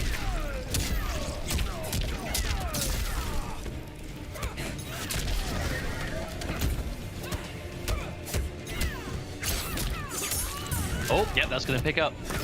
Whenever you're going for that standing 2-string on an airborne opponent, you have to be careful because if that third hit whiffs, you are fully punishable on hit. There it is, as well. I like this though because Bio, when he was getting his up 2 stuff, it was because of the leap options. It wasn't because of this grounded game. The grounded game flawless block is still Bio's bread and butter. There's just something about this Kano variation that has given Bio this almost second win no matter who he's against. And what? Ready for the flawless block into his own. Still flawless blocks the meaty jump kick. That's impressive. Ooh, nice punish. That really is one of the coolest things about this variation though for Bio is he goes for the Vegemite instead of what previously was like just like the biomagnetic pull. So he foregoes combos off every hit, but when you do Vegemite into pull, big punish, you're still doing almost as much damage anyway. Yeah, that's a lot of damage by the way. This KB into Fatal Blow, if memory serves, is almost 500 damage. Looks like your memory's spot on. But look, launching KB Fatal Blow, Half-Life. That back one was so clean. I almost wonder if that was a buffer. Because it looked like he did it before Unjust was at a range for it to really connect. Regardless though, that is going to be well done. Job. That was a GG from Bio right there. Especially on the back of that big damage. I honestly thought that is utility in this game that is so... It is so underrated, is the ability to turn a launching crushing blow into a fatal blow straight away, like guaranteed. Because I feel like any character that can do that just has that comeback potential unlocked, even if it's something as simple as like down 2 crushing blow into fatal blow. But not every character can guarantee theirs in that fashion, but it's so good if you can. Because it's just like, I've done this launch, so now you're losing. It's really useful to be able to launch the opponent and know exactly how much they're guaranteed to take, so you know you don't have to play around or worry about breakaway. It's just, you've got this life, so you're going to get hit by this. And Kano is actually a really good character for that because of the back one. Being able to just turn any launcher he has into back one fatal blow, it's like, right, you might have, I've got like 5% health left, and you've got 420 or something, but it doesn't matter, because if I hit you, you're dead. It's really nice having that kind of like safety behind it. So the same variation still, Bio, being able to just bring this forward, and it just, as I've said so many times, I love the way it just throws everything off. That Vegemite alone, as the jump in. Ooh. Oh my god. It literally feels like you just cannot attack Bio. Even that doing 17% is not too shabby. Mighty Unjust does not respect the plus frames at all. Wake up down 2. I wonder if that was a read on like a meaty grab. Oh, big pickup. Bio. Now, we were talking about how this was the quickest 2-0 we've seen in months. This might be the quickest return game 5 in response. I mean, I wonder, is it going to happen again? Is Bio going to pull off this reverse sweep? Might Unjust. He has done it before, and not too long ago, if that. Wake up 2. Oh, and there's the OS attempted, but dropped. There's the danger. If you try and go for the tick grab option select and you mistime it, you get launched. Ooh. No flawless block this time. Bio, the back-to-back. Oh, but it was challenge. That's a round. No pain, no gain. Now, it is going to be match point, but I don't want to rely on it just yet. This is Bio. I feel like Bio has taken more comebacks here in Open Series than almost anyone else. Oh my god. That was a straight up that anti-ed as a restand. I've never seen it hit that way before. That's interesting. Oh. But again, challenging the constant plus frames. It's really brave, but he's just bang on the money. Give it up. Perfect read. Oh, he tried too late. But I had the right decision at the wrong time. Oh, okay. Raw grab. That's 180 against her is no joke. That's like 2 of those grabs, and she's dead. Hang on, she's dead anyway. Wow. Yeah, that's it. 1 missed anti-air, and Bio gets a jump kick into full kill. There it is. Biohazard has tied things up yet again. I mean, I feel like this has got to be the most unpredictable match that we could have week in, week out. Because it does not matter what it looks like. It's the definition of it's not over until it's over. Until we see that 3 games earned, it's not done. We just know for a fact. And we are at game 5 again, because Bio just refuses to die and now has forced the 5th game. Winners finals as well. This is to take on Terminator, thanks to Stalker in the winners finals. We get some Kano versus Terminator. I mean, doesn't Stalker play Kano as well? Could we even have a Kano mirror match in winners finals? Like, you never know. This is ridiculous. But the change to Sub-Zero. So Stalker says on the survey, but obviously it doesn't matter 100% if he's been playing Terminator all day. But Unjust, okay, this is actually quite the change. The Sub-Zero Kano, this is what the set would usually become, but not necessarily for just the one final match. Given the fact that we didn't see Unjust go for this straight away against Bio, makes me think that there wasn't as much confidence in this originally, but I guess we'll see. Last match of the set, game 5. We are going down to the wire.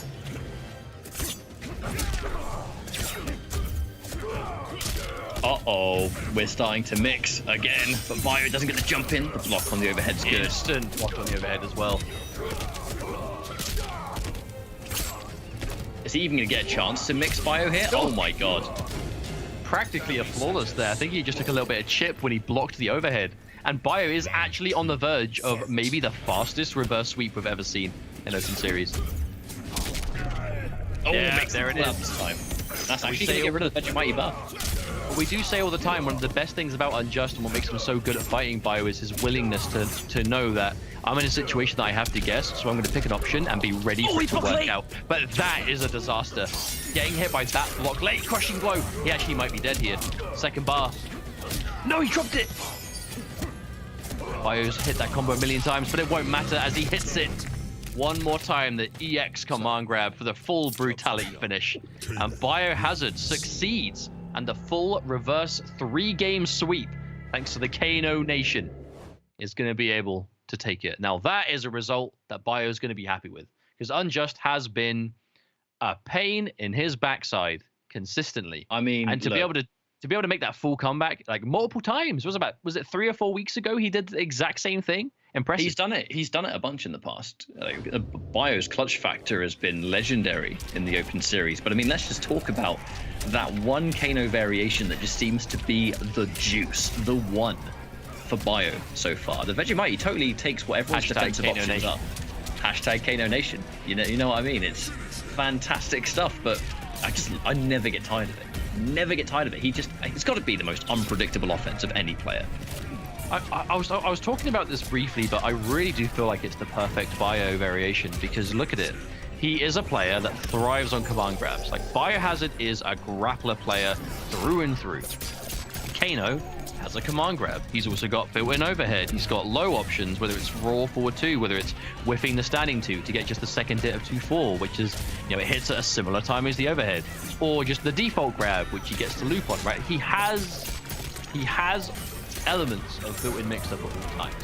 But in this game, just as the nature of the grabs has come through that are, it is a bit of a problem for a lot of high command grabs, is the ability to like option select defense and you avoid the tick throws.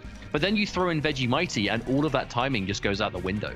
And you get an armored way of getting in through projectiles thanks to the ball. And you get higher damage in general off of your non-standing 2 buttons because you can just do button into Vegemite into EX ball for like 20% or whatever it is. It really is the complete package for Bio, and I love the fact that he has been dedicating to it and is also having a tremendous amount of success for it.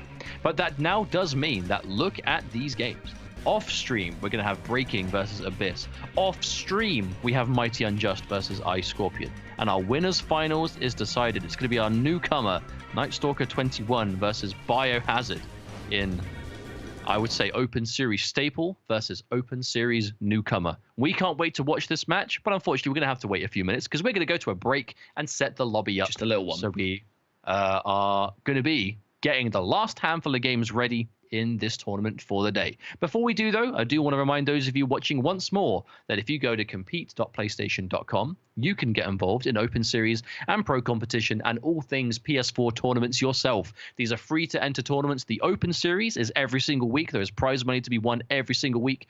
And the monthly finals at the end of the month, which is next week for February, has even more money on the line. These are still going on for a little while, so you do have plenty of opportunity to get involved and still show what you've got. And maybe you can be the next person that makes winners finals in their debut week and guaranteeing themselves at least 3rd place. We would love to see it, and we do hope you join us for it. But for now, please don't go anywhere, because when we come back from this short break, we will get stuck into our last handful of matches and find out who will be this week's North American Open Series champion. See you in a few.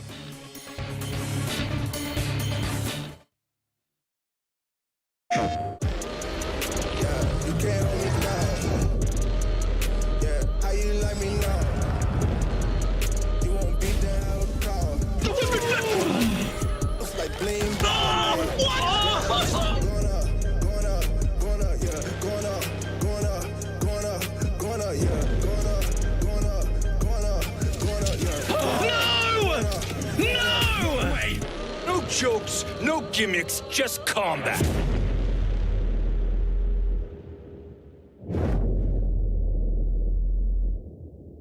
PlayStation.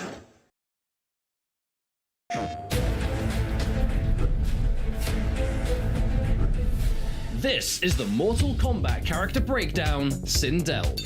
The Edenian Queen is back and more fearsome than ever. Her variations are strong, but her most important attacks are actually what she has by default, and not variation specific. She boasts incredible range. Her Scream is arguably her most powerful tool due to the crushing blow attached. This is something your opponents will have to play around, as once they get hit by it, they will take severe damage, especially if she has her fatal blow ready. Her towards back kick is a key attack that can cause a lot of headaches for her opponent.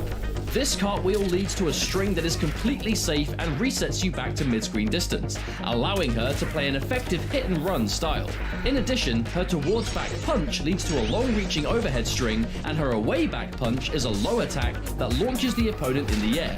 This mix-up keeps opponents on their toes, which can be easier said than done when combined with her other distance options.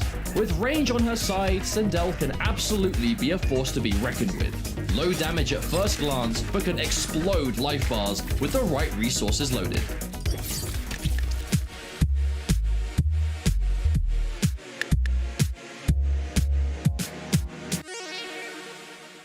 PlayStation.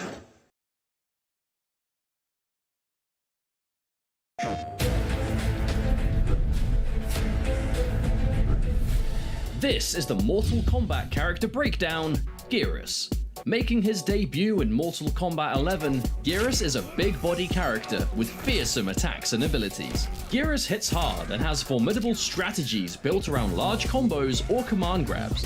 His playstyle dramatically changes based upon which variation is chosen, more than most characters. New Era uses the universal Titan Tackle in a unique way. Stepping it back grants him tricky cancels, and Spike grants more ranged options. New Era lets you really get into your opponent's head when you're on the offense.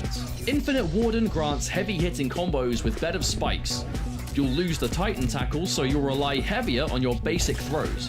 In addition, you get an alternate version of Sand Trap which deals more damage than usual, and also moves Geras next to the opponent afterwards. Eternal focuses on a dry, runaway style using the Sand Simulacrum, which is different to the usual aggression you'll see from the other two variations. Eternal is more geared towards movement, as you can be a serious pest with the right decisions. Geras has many impressive attacks, but his variations add a ton to his toolkit. Play safe and sensible, and you will find yourself making some serious progress.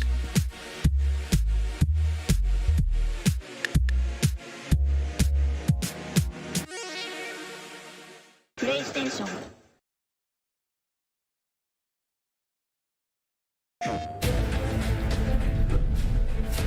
This is the Mortal Kombat character breakdown, Sub-Zero. Another staple to the MK franchise, Sub-Zero keeps many of the moves that we all remember. The full combo Ice Ball and Slide are integral parts of his game plan across every variation. Dead of Winter can amplify Ice Ball for a faster startup, providing increased combo potential of certain moves. Additionally, it goes through projectiles. The Cold Shoulder replaces Slide, but does excellent damage. If you want mix-ups and combos combined, Dead of Winter is the choice for you. Thin Ice trades larger combos for projectiles, of which we have plenty. These projectiles can all be used together to greatly increase Sub-Zero's neutral game. Finally, Avalanche is the setup variation, thanks to one special, the Arctic Trap. This creates an obstacle on screen that will freeze the opponent when touched. Opponents can often find themselves stuck in certain positions that they'd very much rather avoid. Sub-Zero is a rare character in MK11 that has both an overhead and low hitting attack that can truly enforce an overhead or low mix-up. Add good variations on top and Sub-Zero becomes a lethal choice for mix-up heavy players.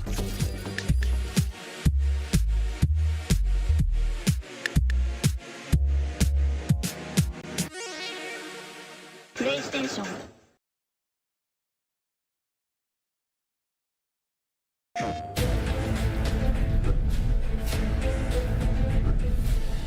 This is the Mortal Kombat character breakdown, the Joker. The Clown Prince of Gotham sports range on his normal attacks, meterless combo potential, and big damage across the board. Combine his lethal base moveset with 3 different variations that expand on this massively, and you're left with a character that has a tool for every occasion. The Clown Prince variation brings range and keep away thanks to a low projectile. Amplify this for high damage, and additionally, providing unbreakable damage to really save your skin. Ace of Knaves is tricky and uses Jumping Jester and Jack-in-the-Box. These tools provide scary knockdown pressure and trap the opponent into unfavorable positions. Finally, Madman is damage and safety through and through. Great for newcomers and not very complicated, also boasting the most streamlined combo game around the launching properties of Kapow, which Madman has instead of the Bird Boy Beatdown special. Universally, his Fatal Blow can be cancelled out of, and even has a throw-crushing blow tied to its cooldown. This alone gives the Joker the most dangerous Fatal Blow in all of MK11, often a game changer. Fans of the Joker will feel right at home, terrorizing the competition.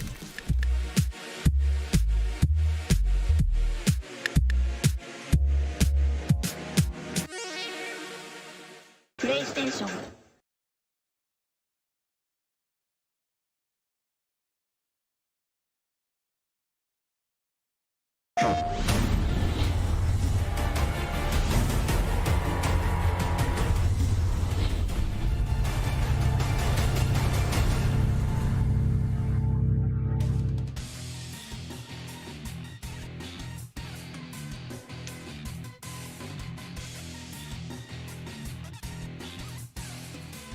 I wonder how long it would take him to realize what he's done.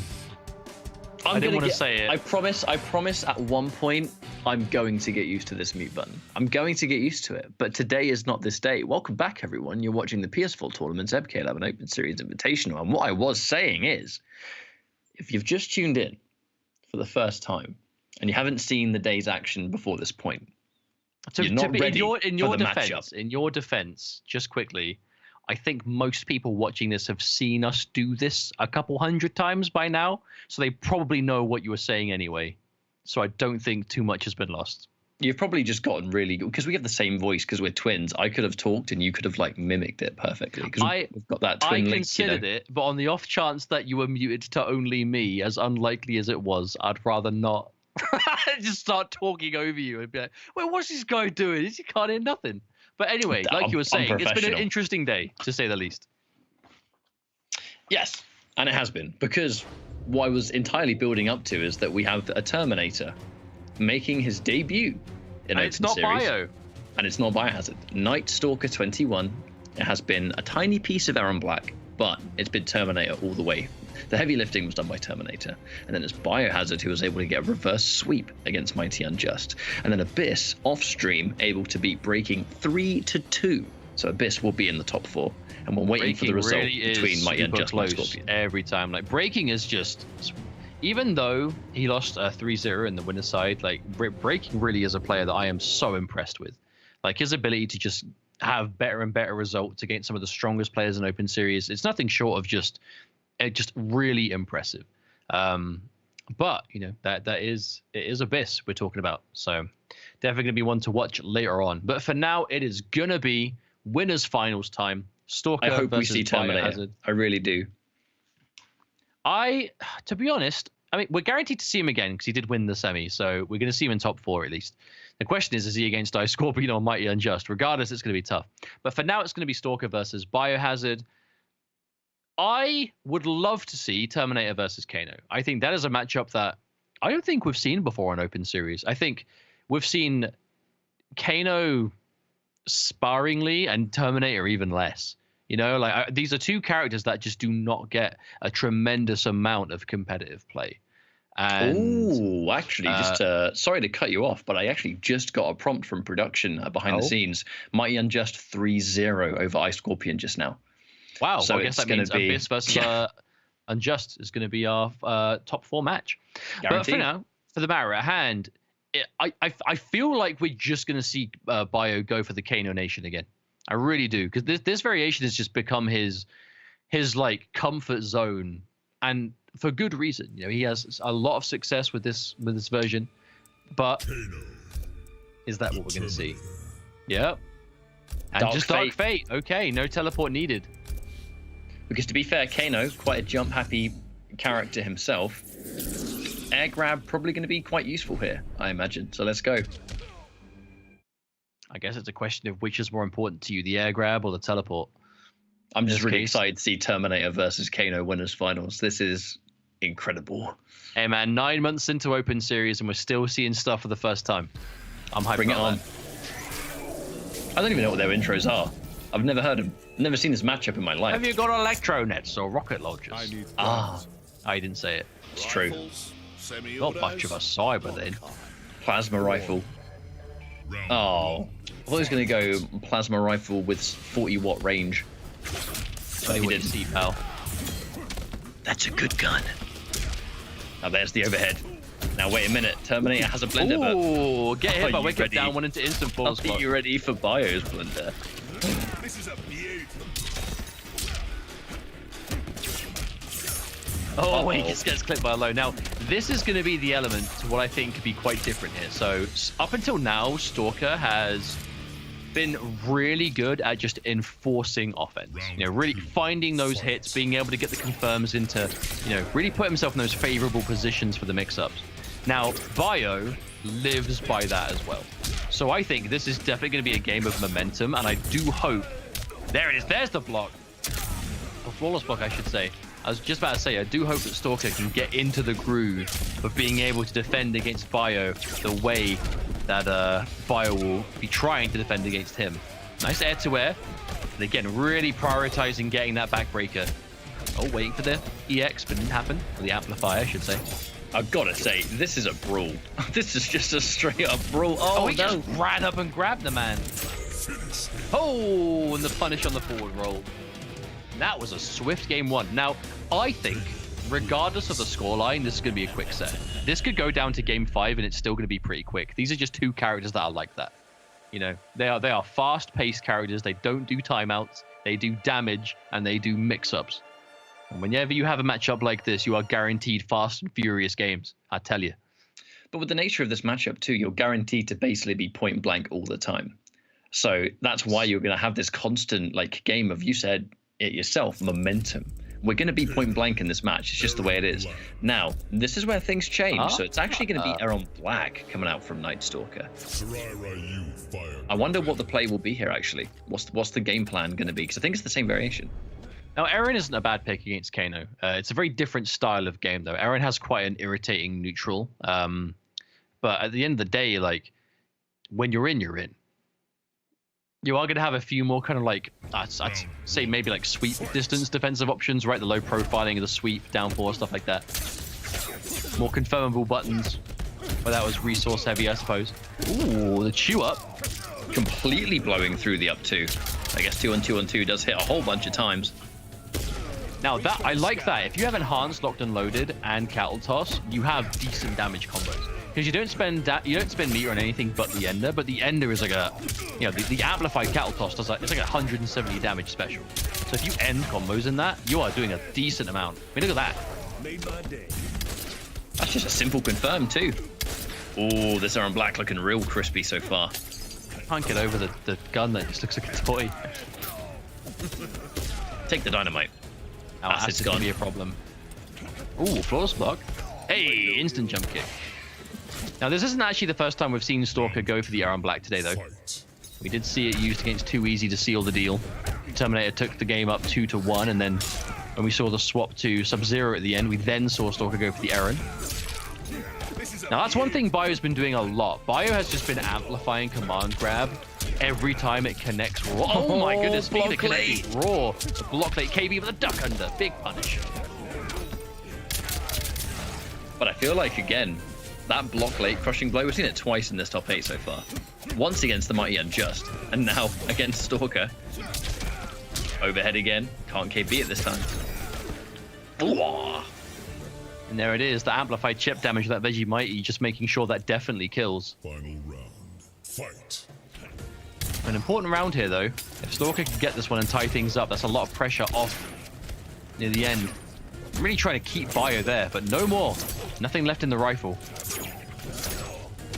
Oh, wow. Oh, but the punish again. Oh, clean combo.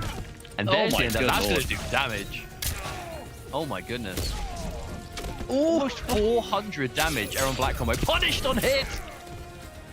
Bino finally the one dishing that out. And that air-to-air jump kick has been working so well. Good. That was a straight-up fuzzy. Now, he won't die to this, but now acid is going to be a big threat. He's going to get knocked away. The air-to-air. No! Oh my god, he's got it. He got clipped. Stalker did such a good job of staying alive in that entire round, but the final moment, it all just came down to just a simple 2-4. But you know the reason that hit was because he was looking for the overhead, he was looking for the fuzzy, maybe trying to worry about the grab, and that's the element. That is the biohazard offense. Bio's offense really is just the three-way element of like raw command grab, overhead, or 2-4. You know, that's what he does. That is his bread and butter offense. Now, yes, there are answers for all three of those things, but to be ready for all three of those things simultaneously, that's where it gets dangerous, especially when you're low on health. And we've seen Kano, ever since the armor break became a thing, Kano being able to do a launcher into back one fatal blow to just eliminate like 400 life immediately. You can't get too careful. You cannot get too careful. And now Biohazard up 2 games to nothing now in this winners finals. Teleport Terminator. Okay. Now Bio getting winners final, or grand finals I should say, on the winners side, that is going to be huge for him. Because Bio hasn't won an open series in a long time, but he has been damn close many times. You know he's going to want that win again. It's been a long time since he got that first tier in open series.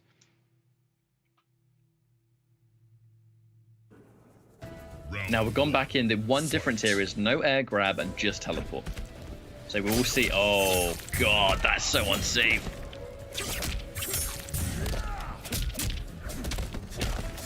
Now Bio starts the momentum once again, it seems.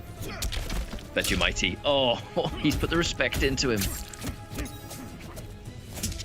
Oh, yeah, that right there. Definitely trying to get underneath. My goodness, practically a flawless. The only chip damage he took was... He's got 999.70 out of 1,000. What did he even get hit by to do that little chip? I don't even know. I couldn't tell you. Is that down one on block? Absolutely nothing this is looking working. like a total sweep for Bio. Good fuzzy. I mean, credit where it's due. Stalker has been fuzzying this overhead every time, but the second you start fuzzying, that happens. He knows you're blocking, and then you just get grabbed. Okay, big jump in, no pickup. And we've seen... Oh, no! Yeah, he has to break. A raw grab again! He can take one more mix-up. Plus frames. 6 frame down one to get in between. Backbreaker comes through. Fatal blow there too. What's it going to be? He's safe. We're going to see an overhead. No, does not happen. Down one, jailed into standing one. GG's. Biohazard. I'll be honest, quite an anticlimactic winners finals considering what led up to it, but I mean, you can't hate on the results. Bio really reminding us why he is the aggressive king of Open Series.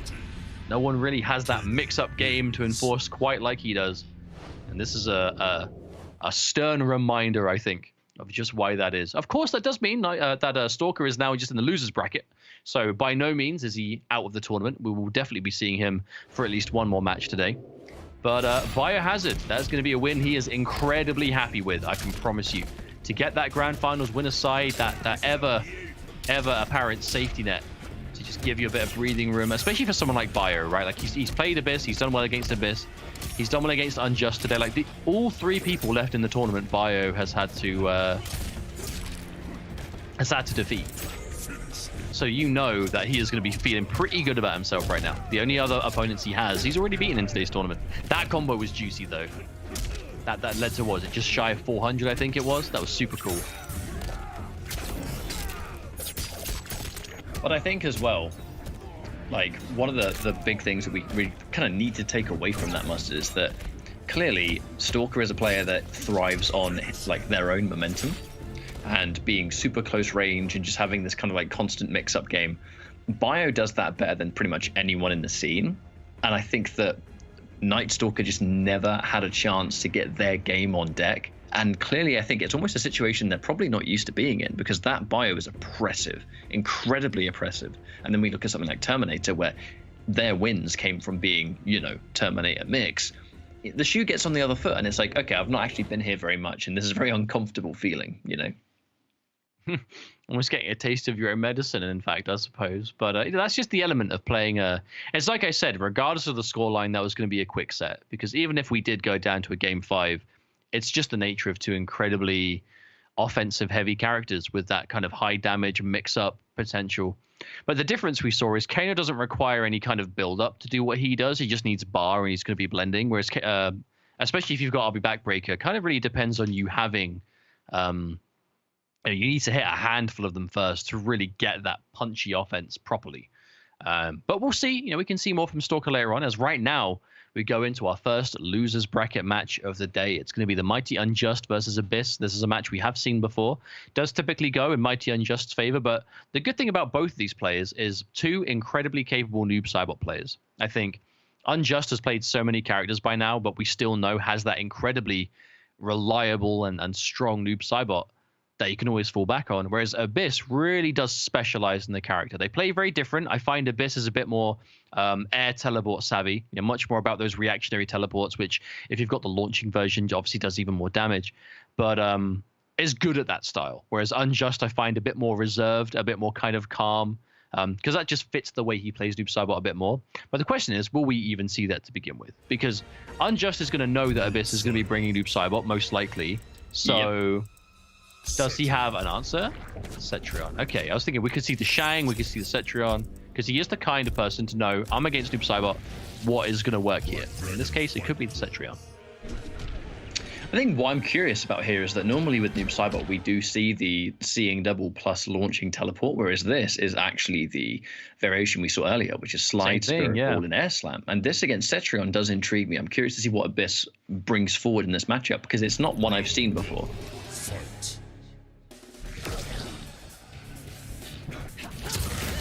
You're going to have to display a lot of patience here against Cetrion, that's for sure.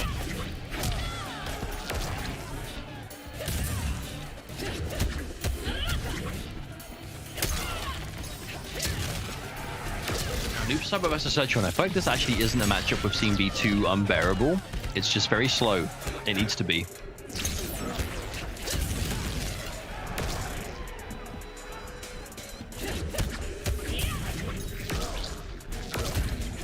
I don't dislike the Spirit Ball, to be honest, in this kind of situation. Air Teleport's going to be just good for general damage, but having that full screen trade potential, that 9% Spirit Ball adds up. Oh, that's going to be, yeah, 20. Oh, good interruption. That's going to do chunky damage right there. What, 113 Fatal Burst? Like, what, 400? It's about so, yeah. A lot of damage for Noob Saibot. I mean, the bulk of it hits at the end. Ooh. You know what I like about that, though? Projectiles, though, because she's got Fatal Blow. What I love the most about that entire decision there, though, was that was the first and immediate time that Unjust went for a close range ground pound, and Abyss instantly challenged it. Like that is sending the message early that you will not be able to do the Earthquake against me in this fashion, because ultimately the Earthquake block pressure stuff isn't really, it's not real. It's just, if you think they're going to respect you too much, you can get away with it. And there are certain moves like that, and that's fine. But in this kind of matchup, you know, Abyss is like, no, not going to do that against me, my friend. 113 on its own again. Ooh. I don't think Cetrion can punish Noob Saibot's 113 though, so it should be safe against her. Side switching grab. This could be the beginning of something for Abyss. Oh, hello. Breaks pretty late in the combo too. Breaking late in the combo against Noob Saibot. I think he broke late expecting a amplified slide ender, which does make him unsafe. But Abyss, knowing Noob Saibot, didn't do it. Hang on a minute. Tricky business. Oh, that was such a meaty 2-1-2. The back two, and now it's guess. Big jump in. And that's going to be game one for Abyss. Played incredibly well. That was quite why a I love strong watching game Abyss, too. man. He's such a specialist. Like, a variation that I haven't seen used in a matchup that you would never assume this is the move that you pick. No, I mean, it really is the sign of customers doing their job as far as I'm concerned. When you have players like Abyss that is a Noob Saibot specialist. Part of being a specialist in this game now is knowing all of your moves and knowing which ones are relevant to use and when. And you know, Abyss is not a player that has, you know, been unfamiliar with success. You know, he definitely has been willing to, hang on a minute, wait, never mind, before I finish my point. I'm not too surprised to potentially see this, because Noob Saibot, if there's one thing he's not very good at, it's moving along the screen. And if you've got bad movement, Shiva is going to stomp all over you. Yes. Now, this is a problem. So Noob Saibot's movement, right? His backwards movement's not awful, but his forward movement is not good at all. And if you are a stomp-heavy Shiva player, Noob Saibot doesn't like that very much. If you have bad movement, the stomp becomes a real problem. But it's more than that. It's not just bad grounded movement. It's not having a special that like puts you from point A to point B very fast. And the teleport right? puts you up, so she just lands on your head. She'll just like kick you down even higher. Be prepared for a lot of stomps here, folks. Absolutely. And then maybe even a variation change. We'll see how this one goes. Queen's Punishment. So this, I don't think this is going to be as much of a stomp focused Shiva. I think this is going to be the kind of like Dragon Temple-esque Shiva. Maybe. I see the enhanced which is dragon also, drop, by the and way, I still think about incredibly. Actually, never mind. So not the dragon stance at least. Ooh, wow! Instant punish. Okay, so is it basically enhanced dragon drop instead of dragon stance? Yes. There is no dragon stance in this variation. It is purely the stomp, the low. Oh no, Noob Saibot. Up 3. Wait a minute. That's big damage.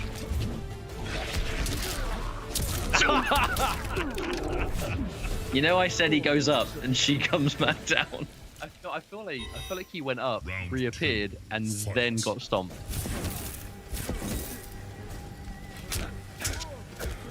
Ooh, Jails. Didn't commit. Now I got faith.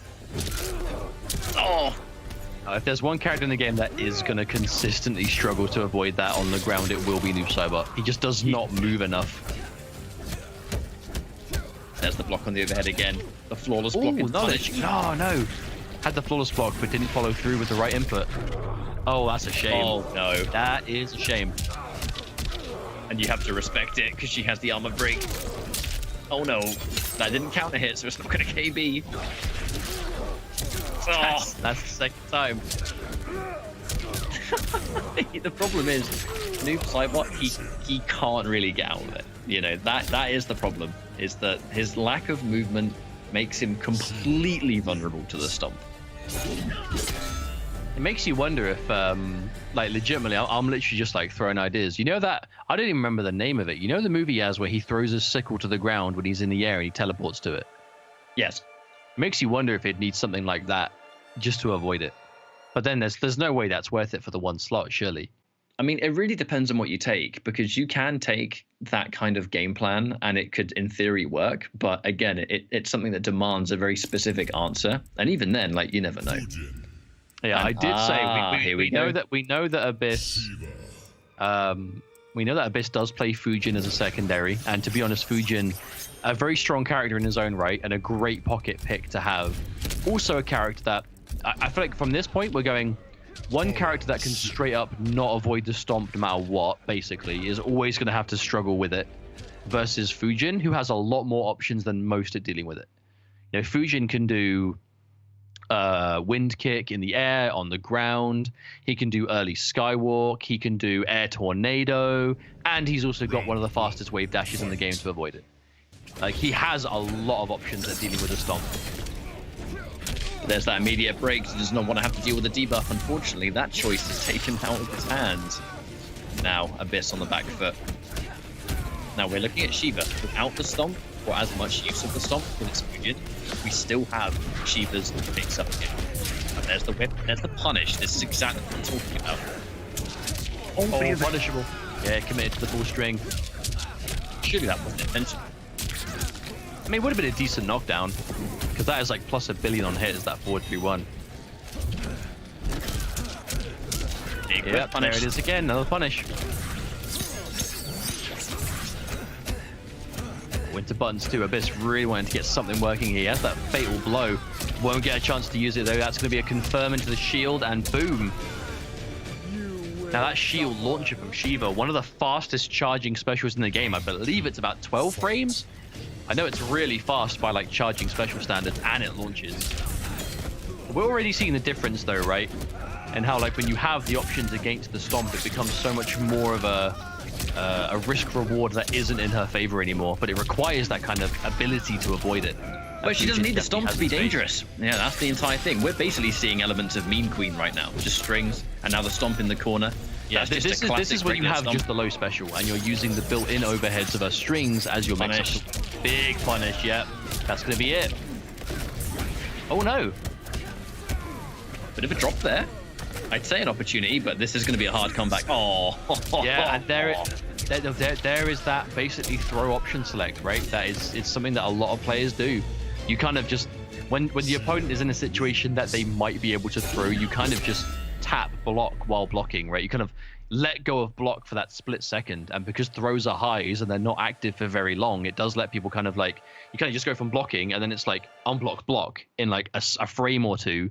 If they happen to throw during that window, the throw completely whiffs because it happened to be while you were ducking. You know, it's really strong, and if they don't throw and they do a button, you let go of block for such a tiny amount of time, you're probably not going to get hit by the button they did. You know, it's really strong. I think this is the layers of Shiva though, because in that match, the stomp really, the only time the stomp worked was when it was a normal stomp in the corner, because in the corner it's a lot harder to escape, right? On the right circumstance, it was used on knockdown. So in this situation, Abyss completely shut down the stomp. I know the stomp is what everyone hates. So just went to what else works. Exactly. The stomp did nothing. Okay, I can't stomp. I guess I will do the low. But that's it. That's kind of what I'm talking about. The layers of Shiva is that the stomp didn't do anything, but Shiva is still really good at other moves. And that's why she's so dangerous, because the stomp is one thing. It can nullify a lot of characters. this kind of matchup, I mean, are launching Shield Bash and a low mix-up? I mean, bring it on. You have the overhead hits, you convert it into a launcher. If they block overhead, low hits, and you get to like apply the damage over time. She's a very complete character, Shiva. Oh look, Oh, the stop funny. again. But who cares? Because I have a Shield Bash. Bang. Leads to good damage too, does the Shield Bash. It does. And it's got more reach than the Death March. That chased down everything. Mix up again. That's Mix such a up, yeah. scary mix. Every time the second hit of that punch is overhead. Okay, it's taking a bit of damage. That was a good throw though, because it did use up the time. Oh, That was a big call out. That was, I think you're going to do something to anti-Emi, and this kick will hopefully beat it. Because he had like no last breath, or he had like one block of it, but against Shiva that means very little. Uh-oh. that's another stomp in the corner, but that was an unfortunate one because he's just in the middle of an attack, right? This time, though, too slow. that was a time too slow on the punish. Mistimed it from Abyss. Now he's in big trouble.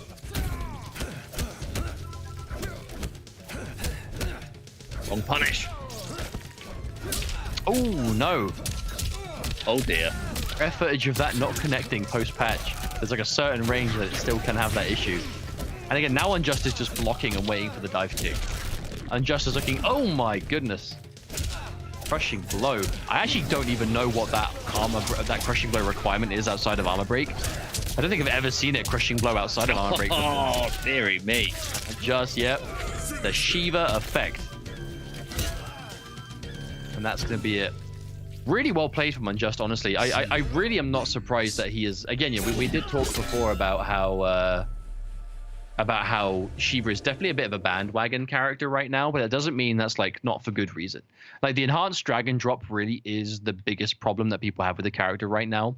Obviously, there are character-specific answers for it. Like ultimately, when you really look at it, it's like it's 100 damage, 150 if amplified, and it does like a chunky 300 if it crushing blows. And to crushing blow, it has to hit 3 times. So you basically have to put In a what row. is it? Yeah, it has to be in a row. If you miss one, it doesn't work. So if you get 100 damage twice, you then threaten more. Now, against someone like Noob Saibot, you're going to see it be such a pain. But against Fujin, noticeably less. I feel like the more we got on, it almost looked like Abyss was not out of options against it, but it definitely was like taking so much damage thanks to the low mix-up and the elements of that by the time you start getting stomped, it's like you're already so far behind and you're second-guessing yourself. Even if it's like low reward early on, I think it's like it's the damage to morale that it does is the real damage. Like the damage isn't going to be to your life bar, it's going to be to your opponent's attitude.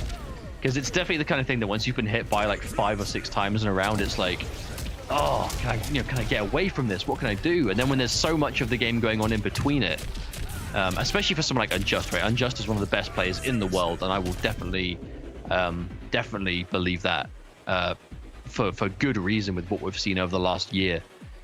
It's a danger. It's a dangerous combination. As someone as good as Unjust using someone as effective and irritating as Shiva. Thing is, though, so we saw there a little bit of the launch confirms it wasn't ranged with punishes, so that launch could have easily have been Death March and accomplished the exact same goal. It might sound like a bit of a controversial opinion, but I see a lot of people talk about Shiva like being super cheap and easy mode and brain dead and broken and stuff. And Stomp is definitely a cheap move. I think it's definitely that at least. So here's my, I guess, consider it controversial opinion. Stomp is a crazy good move, right? And I'm not talking about the Stomp here.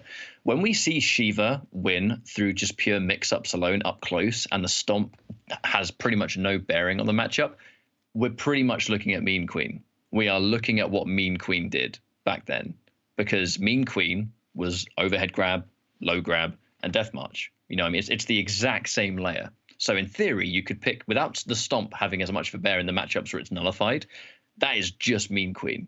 I didn't see any of the sheer outrage about Shiva with Mean Queen when a lot of the mix-ups up close. When we're talking about just the mix-ups, Mean Queen was doing all of that. Shiva's always had it. The Stomp is crazy. I think the main difference is Mean Queen did it from point blank, and enhanced drag and drop is like a neutral problem. Like I think that's the main. That's why I'm talking about point blank mix-ups alone. Because in that Fujin matchup, the Stomp was not The stomp was not. Oh, it was the low. It was the low. It was the low. Abyss died to the low more than he died to the stomp. But that doesn't mean stomp is bad. It's just or like not as dangerous as it looks like. It's just when it's another layer to throw on top of things, right? And we could definitely see it more right here as Unjust is about to take on Stalker here in this losers finals. We could definitely be seeing some more Shiva. I think the Shiva effect, though, is just how much of her stuff complements each other. Because if you get hit by the damage over time ender and then stomps a threat, it's dangerous. Or damage over time ender and then the unblockable ground pound from full screen, you know, is the threat as well. There's so much to it. Now, okay, Unjust has gone straight to Cetrion. So this was the pick. This was the pick against Too Easy. Too Easy went straight to Cetrion. And Stalker looked particularly good at the matchup back then. Unjust, however, a very different player to Too Easy, so it will not be the same match, but it is something that Stalker has proven to be able to deal with. I feel like defense-wise, Unjust is likely going to get caught by less of those kind of just meaty jump-ins. Too Easy, I still think it was an unusual set because he just wasn't blocking at all. It was. I still think he was trying to like flawless block all those jump kicks. He just probably eating them instead.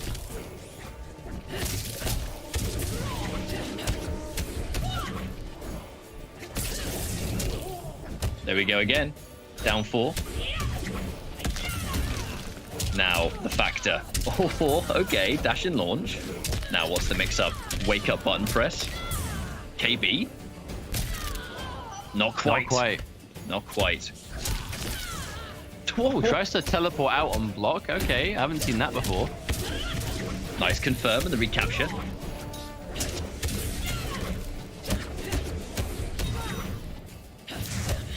This is a really tense moment because any catch into Fatal Blow for Terminator will pretty much do it in this round. Oh, but he's going to lose the opportunity. Chip damage. Unjust just wants to end this now. Gets behind.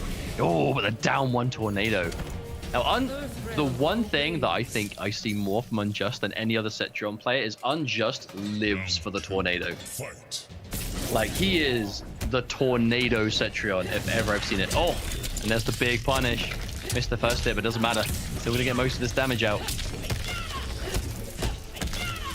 Now, this is going to be a very different beast, I think. They're Too Easy and Unjust. They do play Cetrion very differently to each other. And now we open things up. An opportunity for Terminator. Oh, no, never mind. Ooh. Oh my goodness! Stalker had the right idea. He was just too far away. Oh, dearie me. Saw that whiffed uppercut crushing blow there. What's the uppercut? The shotgun uppercut crushing blow. Still one of the weirder down 2s in the game. But that is gonna... Yeah, that's unfortunately so. It didn't look like it should from that range, but I guess he was just slightly too far away. Must have been. But in that instance as well, fighting back a little bit more. Not so much emphasis on like the pure keep away and the pure zoning. It was more buttons than anything else. We didn't see a lot of special moves in the neutral there. It was very heavily focused on just using those just normals, strings, whatever. Just catching him, trying to advance in and just confirming it into vines. But it's why Cetrion, she's a kind of jack of all trades, you know what I mean? And that's why she's one of the best characters in the game. Now, it does look like Stalker's considering his options here. He has gone to Aaron Black before when it hasn't worked out. But will Aaron Black be the choice here, I wonder? Because when you are playing against someone like Unjust, it's not just about what character you swap to beat who they're using right now. You have to think of the long-term set. Yeah. Because if you beat the Cetrion, there's a million other characters you can have to deal with. So who's it going to be? Terminator tried again. There could be other characters. This is the debut of Night Stalker onto the open series, so there could be any character that we haven't seen right now. And any number of variations behind them, but it looks like it is going to be the Aaron Black. A character that we don't see as much in the open series really nowadays. I feel like a character that, we've talked about it before, but a character that was so popular. I would say one of the most popular competitive characters early on was Aaron Black. It almost seemed like every tournament had a chunk of Aaron Black players. And nowadays, not so much. But is this going to be the same variation again? But this variation against the Cetrion is all stuff that Unjust has fought plenty of times before. Yeah, and Stalker, he's played so well to reach this point, but Unjust, it was always going to be a bit of a rough road.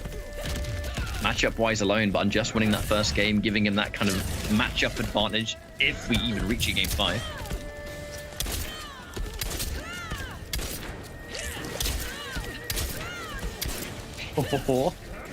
We're getting rid of those bullets nice and early, but oh, he's going to whiff the slide. Oh, there's the armor break. Yeah, no, you said that Unjust plays Sentry on for the wins. I'm telling you, man, why. it's unlike anything else we've seen. If you don't flawless block them, he is just going to chunk your health down with chip.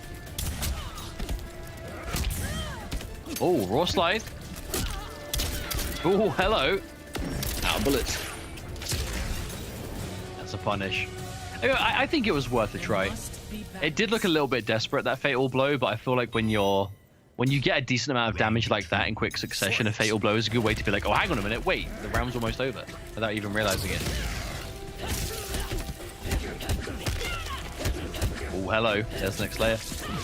I think that was definitely a call out on you're probably going to flawless block the tornado, so here's the barrier. Because Night Stalker has had really good flawless block timing, but now this is it. Unjust is thoroughly playing for the barrier or tornado game. Look at this life bar, it's just disappeared.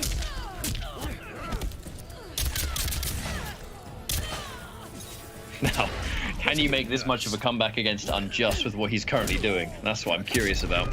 Oh, not with that grab. There's my answer. MIN just taking another game now, 2-0 in the lead. Now, Stalker did hesitate for a while before going to Aaron, so there definitely would have been some contemplation going on. I do wonder if we're going to see some more of the same now. I mean, we have to remember, you're up against Unjust. For a debut week, Stalker has gotten incredibly far, and is now, you know, given the fact that he has got 2 losers finals, means you are now playing the best of the day. So now he is going to have to be up against, you know, Mighty Unjust. Has already fought against Biohazard. So this is definitely like the true test. And we see this a lot from new players to Open Series, right? But we don't always see the new players get this far. So, you know, Stalker definitely has deserved this spot here. But what do you do when you are here? I mean, regardless of what happens, Night Stalker has thoroughly earned that incredibly impressive debut. But now you're encountering this brick wall. This is what everyone goes through fighting Unjust. You have to find a character that can do well against him. And if you can't, you're out of luck.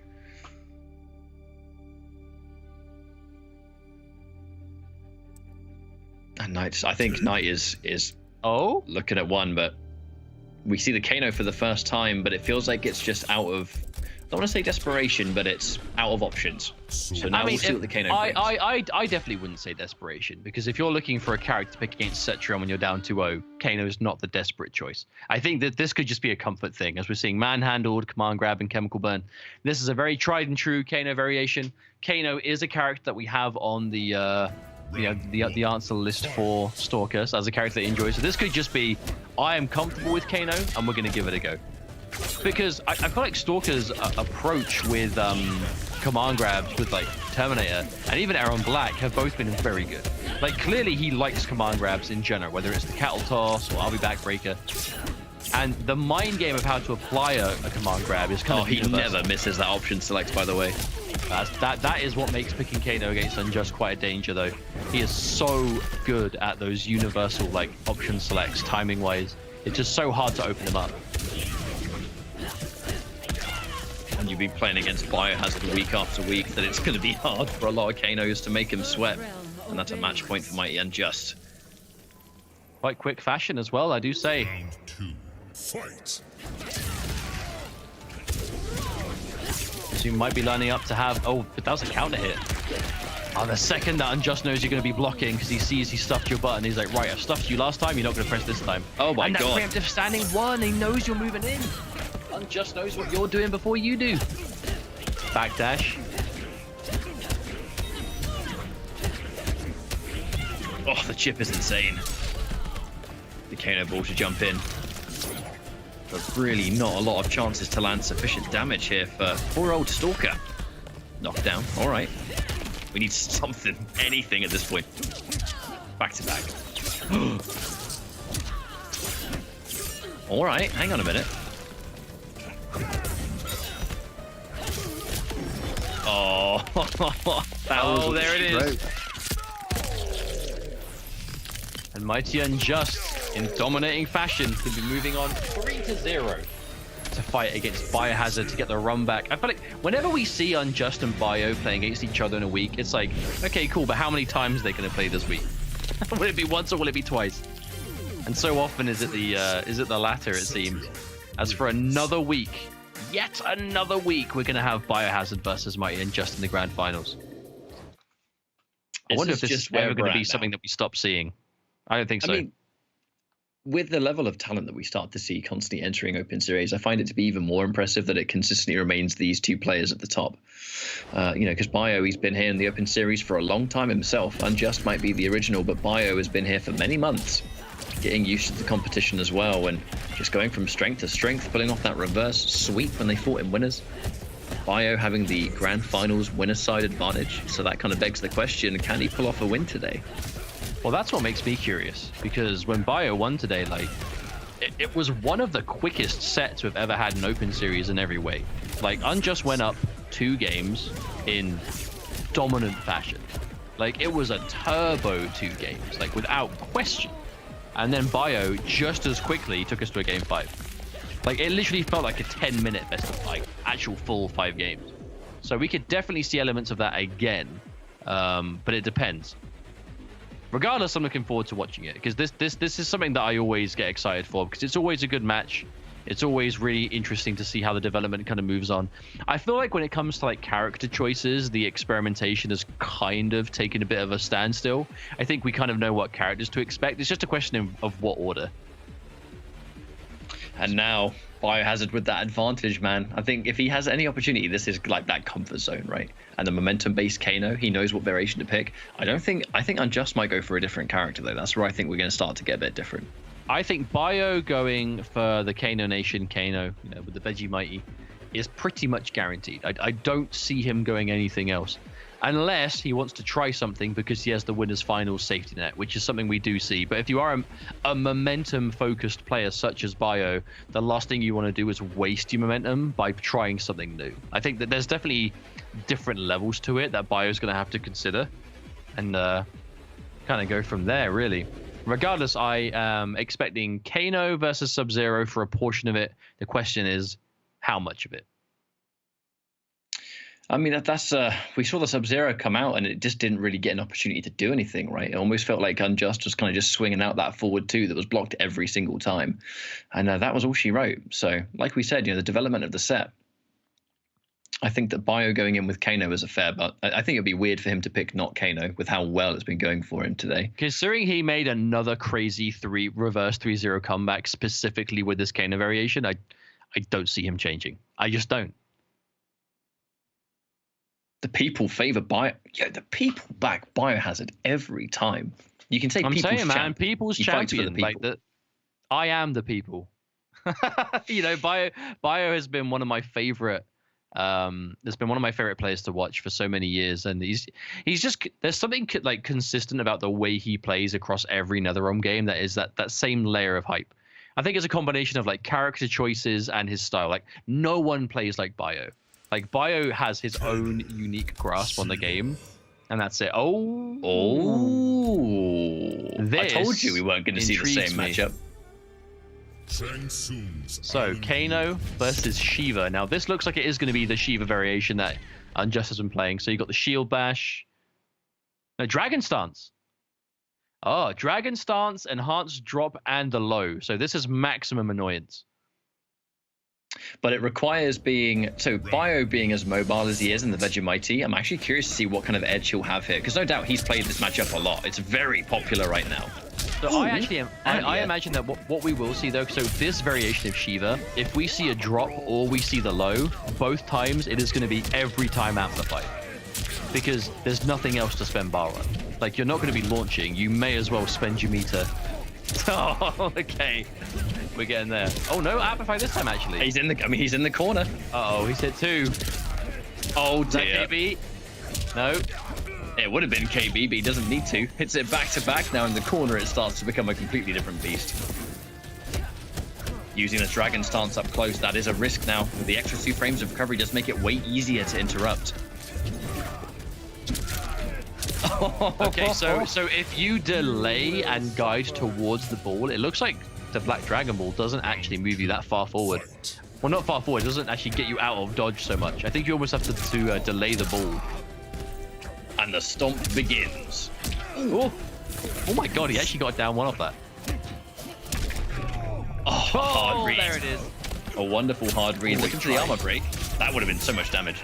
Now Bio fighting back. Unjust. Not spending meter on anything right now. Oh, the dash in down two. Are you kidding? He's hitting so many of these airborne uppercuts. Oh dear. He'll actually survive because there is no launch potential here. But It's just been added on again, though, is a problem. Oh, no punish! That sliding one just completely whiffed. it's because she was crouched. The hitboxes aligned in Shiva's favor. Now, okay, so when Biohazard fights Shiva, I've seen him fight a whole bunch of different Shivas. I think like Tigers, for example, he's been playing a whole bunch of Stomp Shivas recently. And I'm pretty sure Kano is not his pick for this matchup. So I actually kind of think that this might have been a tactical decision for Unjust to get Biohazard off the Kano, because I've seen him actually use a Baraka against this. He's learned a good timing for these spine bursts, I think. And this was about a month ago, so you know I could be wrong now, but I think that this whole pick of getting the Kano away, which is clearly the big problem character right now, no, it's going to be Kano still. Well, I mean, on paper, like, and this is purely a hypothetical look, like, you know, at the move itself. If Baraka's spine burst it has one of the biggest hitboxes and it's so fast, it should hit both on top, in front, and behind ranges. The only thing is you just have to call out the delay or not, right? So it turns a three-way into just like a straight up 50-50. So it's like it's the delay that makes it. It's the delay that causes the problems here. You know, the Shokan stomp across a lot of Mortal Kombat has historically not been very good, but this is the first game you can delay it, and the delay. Universally, anyway, like the delay is where we start to. The delay is where things start to get pretty out of hand in terms of mix-ups alone. Speaking of mix-ups, that low's going to connect, and again, the stomp misses being quite good to punish.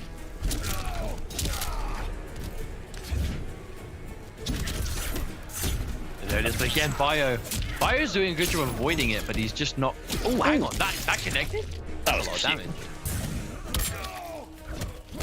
Up three, mix up, can't punish though, gets the one. Ooh, that's the jump. That's a fuzzy, absolutely fuzzy, that overhead at the end. He blocked low first, you love to see it. Bio, he's doing a great job avoiding the drop, but now he just needs to get an actual like well-timed punish. The problem with the Kano Ball is that the Kano Ball has to recover as well. So like you're kind of catching. Wait, what? I think he did that button earlier, expecting her to have already landed. Maybe. Mix up. Will it be stomp? No, it's me in. Flawless block. Oh, so good. And he's still in the Vegemite buff. This time, though, the me gets spent again.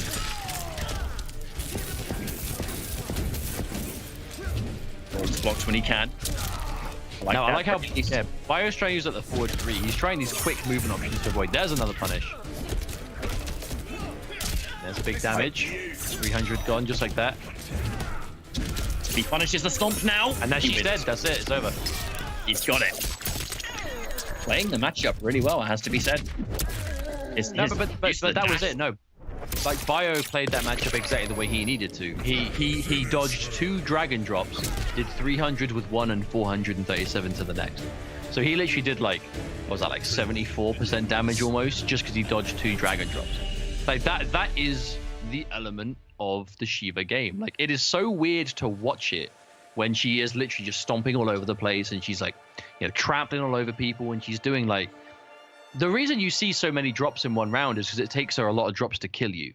Like, if you're fighting a Shiva that is doing constant dragon drop, it is constantly annoying, to be sure. It is super irritating and it's super frustrating to be on the receiving end of. But fundamentally, there is no avoiding the fact that the drop is 100 damage. 150 if she amplifies it. Yes, the crushing blow does a lot. And the crushing blow is very impactful, but in a 3-round game, that's, you know, that's not always going to be something you have to be constantly scared of. Because in this instance, you dodge 1 dragon drop that was going to do 100, you now do 300 to whiff punish. You do as much as she's going to do with the KB every time you dodge it, if you get the right direction. And that's what we saw from Bio. Bio dodged 2 dragon drops and Unjust lost the game on it. And he's changed his variation, though. He has gone from Dragon Stance, which hasn't really been giving him much use, to now the He's like never used it. Yeah, he's like barely used it. Which is why he's changed variation. He hasn't used the stance yet, and now that Death March, that's going to be your combo potential, right? And that quick little unblock that you see, I like my Unjust every now and then in the neutral. So good against those neutral command grabs that Bio's trying to do. Oh, he still chases him. And there's the break now. An instant jump in from my Unjust. The stomp back delay, yep. That was just a hard call out. Another hard call out. Bio expecting Unjust to move it. The whiff. That was actually really sick. He's went for that last minute back one to avoid it. Another whiff. Plus frames. But it's the up 3. And that's it. That was clutch. That was clutch. Now, Bio is doing a great job of avoiding the drops. Again, it's just come back to that timing on getting the whiff punish. It's so much easier said than done. It's fundamentally like picking a direction to avoid and avoiding it. That's kind of the basic part, but getting the right time button to actually punish it, that's the next layer. And that's the bit that really is tricky to do every time. But that right there, 300 damage on the table. Down 1, a flawless block game 2. Another airborne down. It's just getting so many of those uppercuts on the and money. turning him into this, which is going to make that drop so much more difficult to deal with as well.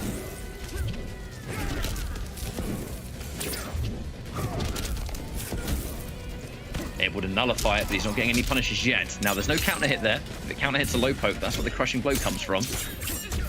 Mid once more. Buff. Oh, but he answers back. And now we can see why the Death March is a lot better for what he's doing here.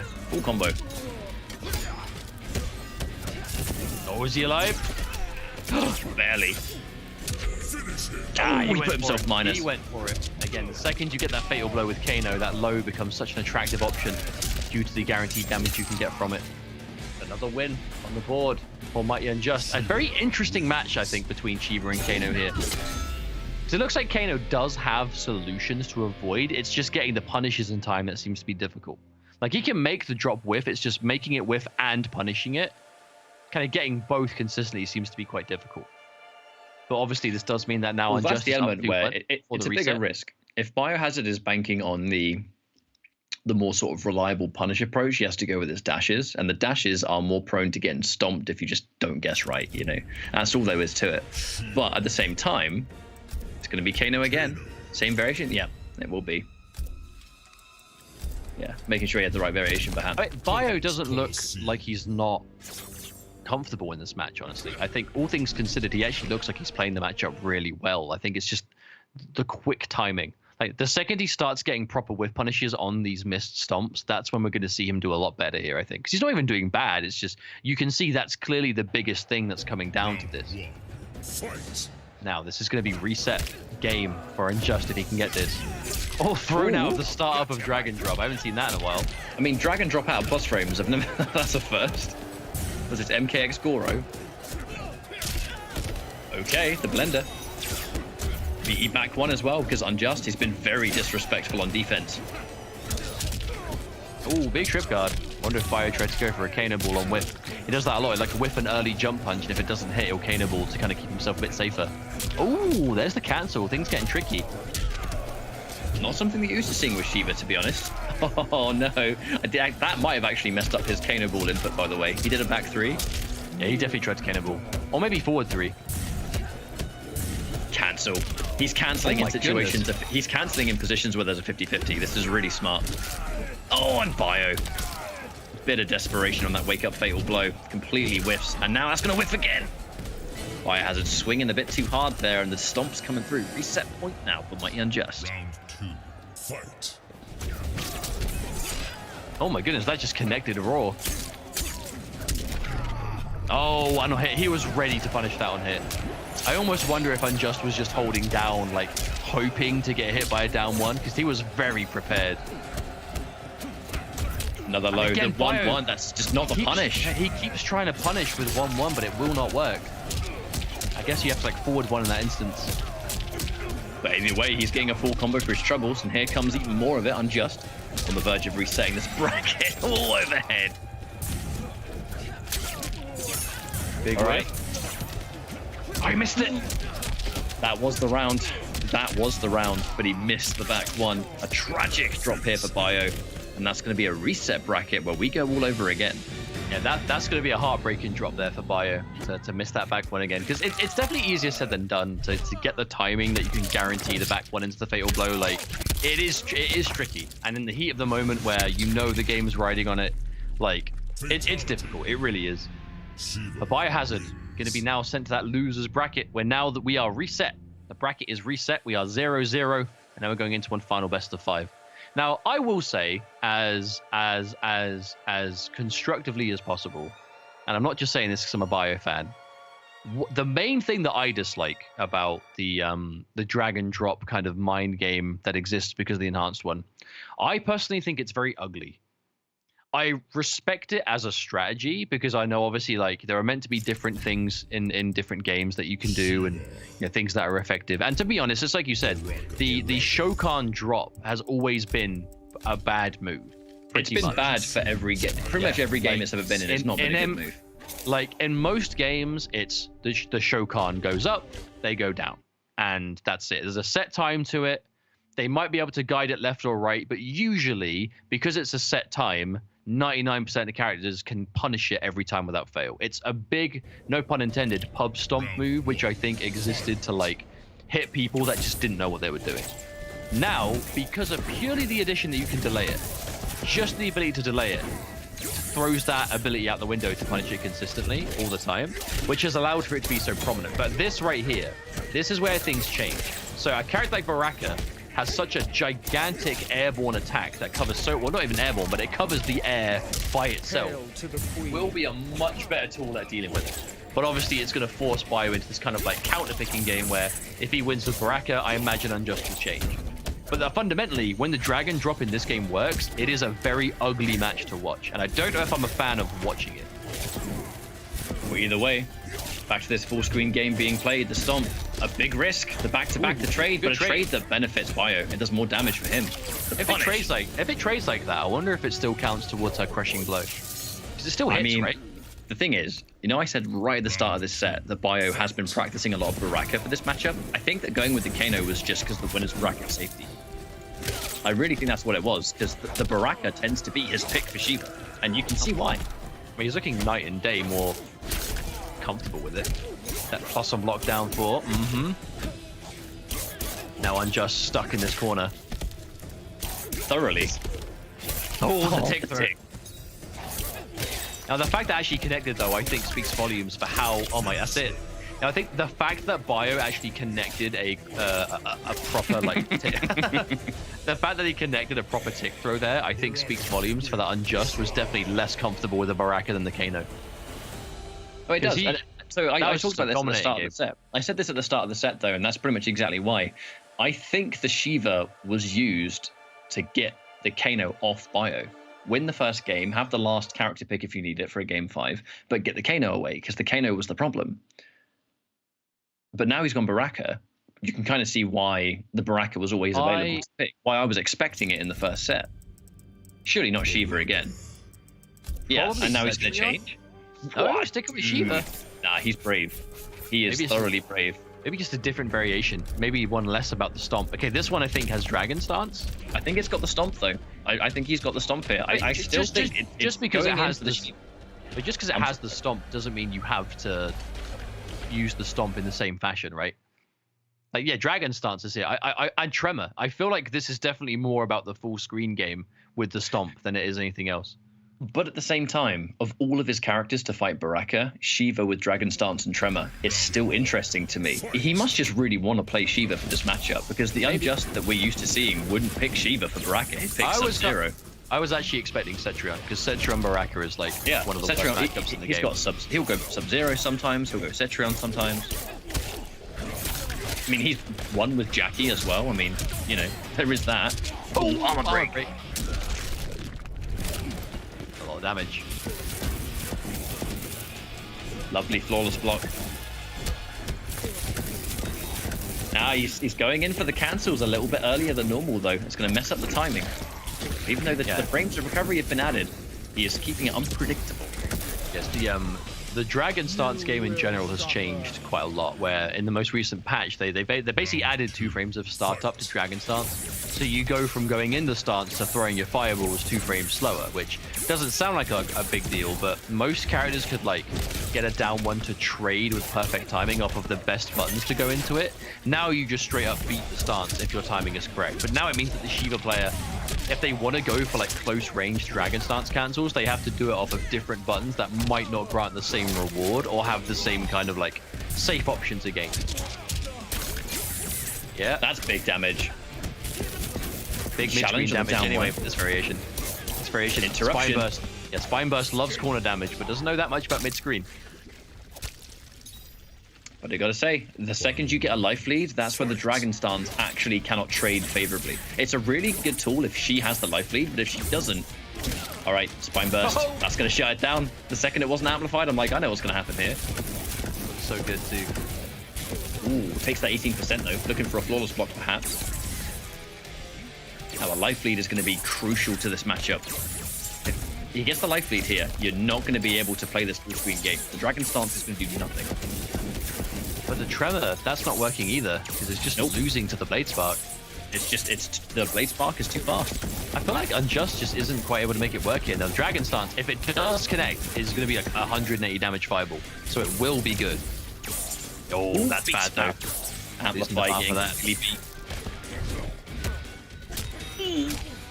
This is scary. Oh, he's done. Biohazard getting caught. Now, unfortunately, the Dragon Stance definitely was the bane of the existence in that round because he got hit by about 3 separate instances where the projectile just connected, and he took 80% 3 times. Yeah, that is the danger of Dragon Stance, really. Like, in my opinion, it's not really about using it close range for like chip damage the way it used to be, because it's still good for that, obviously. Like, if you do find yourself being able to connect the fireballs on block, it is going to do a lot of chip from ranges that they can't really deal with it. But the real danger is just getting clipped by the first of the 4 at a range that they combo, and you've just lost 180 damage to a projectile. Like, that is still very powerful. That element of it, anyway. And I think that's probably why we were seeing it here, because if you can set up the timing for it, you will outtrade the Blade Spark, but you have to obviously get the timing to do it first to set it up. Same variation again. I mean, he looked totally fine. It was a bit of a kind of fumble, really, in that last round, because it definitely could have gone Bio's way there. There was a So couple it's of just caught by the right projectiles. at the very end there. It's a couple of point blank trades into Bio just getting hit by mid. You know, I think maybe he was just holding down there, making a big call out, maybe expecting a grab or something like that, and it didn't work out. But that has meant we're going to a 1-1, and this is the final set of the day, my friends. This is it, the final best of 5. It's been a long day of Open Series, but we are almost at the end. See who will be our champion today. And in shock surprise, it's Mighty Unjust or Bio. what a surprise this is. Well, either way, we're going to start things off big time with Shiva. Debuff already applied. Still able to get that tremor. And again, a trade where those single projectiles, they don't do a lot of damage. This is where you're not going to win the fireball wall with the stance. But if you get if you get those, like, the first hit, the pickup again. I love the way Bio is playing around here. Oh, good tick throw. I forgot that even worked off back 3. Staying on the stomp. Oh, the delay. Delays it at the right time, actually. And again, another delay. Oh, 3! Timed in 3 times. Now that was definitely Bio. that was So definitely the game. Yeah, everyone. that was the game of chicken right there. It was, I know that you've not delayed it. No, I know that you've delayed it twice, but not going to delay it 3 times. That And he was rock, did. paper, scissors, and he did rock 3 times in a row. Yep. I mean, there's no point going in front or behind because the spine burst is just going to beat it. But that's also why Bio's not even trying to move. Oh, now max delayed. The matchup changes. Oh no! This is not working out. But you can see though, right? You can see just how much later Bio has to do Spine Burst to actually catch the delay timing. Too early again. It is. Yep, still too early. It's been nothing but delayed stomps. That's the thing. That entire game was nothing but delayed stomps. But even though it was nothing but delayed stomps, in the nature of mix-ups, if it's not something you can react to, it has to be. It has to be a guess, right? Because even if you get hit by nothing but delayed stomps, the second bio, I promise you, the second bio will get comfortable. Like, right, I actually am going to delay and wait for the delay stomp now. Boom, Unjust won't delay it. It's the nature of a 50-50.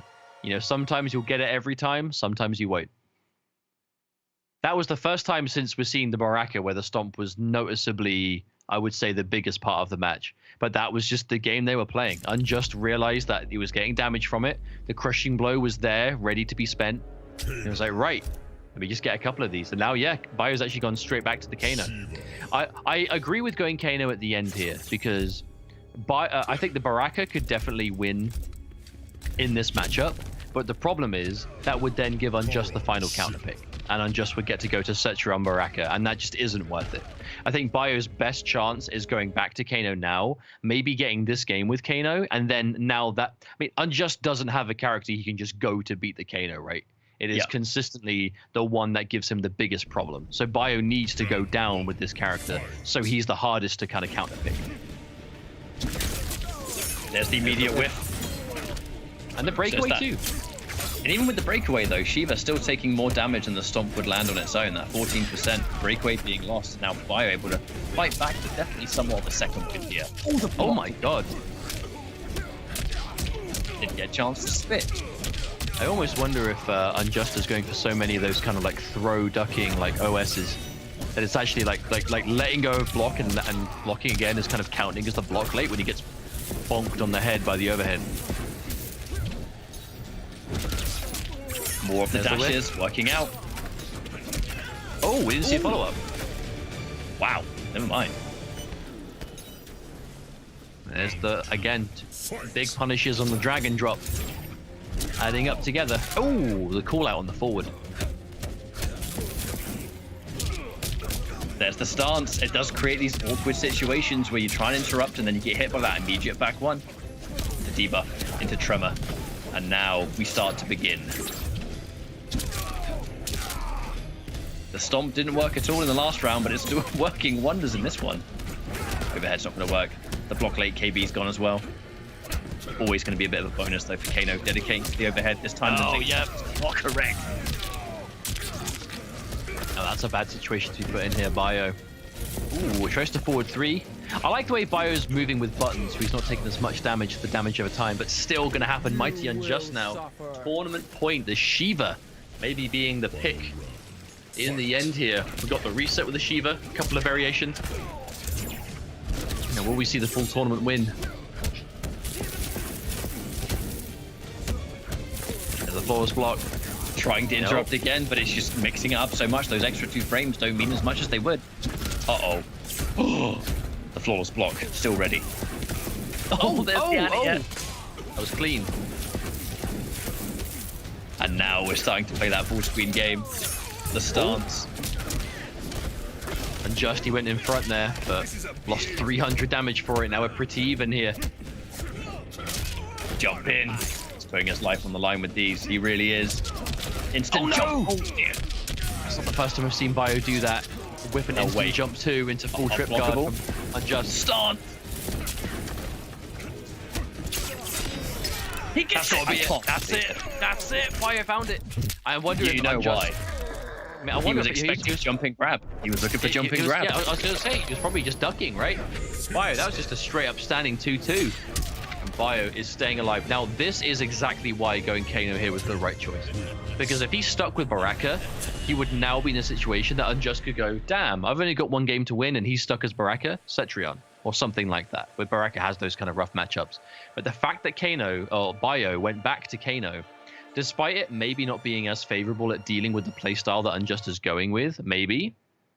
I mean, it's kind of up and down, right? Because Baraka just is a game of, do you delay the stomp or not? Because I'll get a spine burst anti-air combo for a bit of damage. Whereas Kano is, I have to take a worse guess, but if I guess right, I'm doing like 300 plus to you, as opposed to the Bone Picker doing like 200.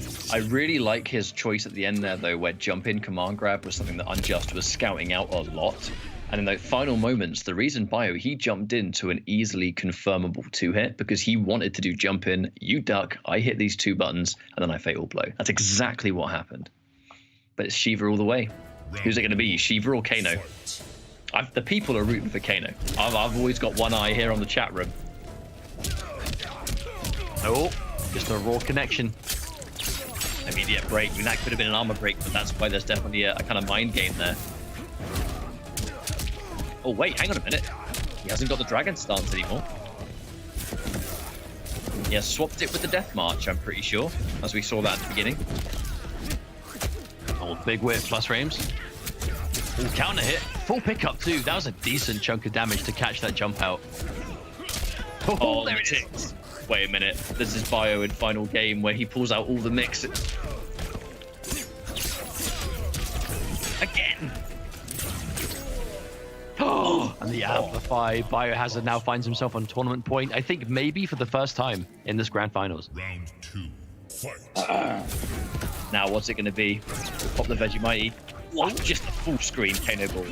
And the uppercut. Oh, come on now. That's good damage. Flawless block. The flawless block was really smart. You know that Bio, he's going to be feeling that momentum. He's going to try and enforce them. The stomp misses again.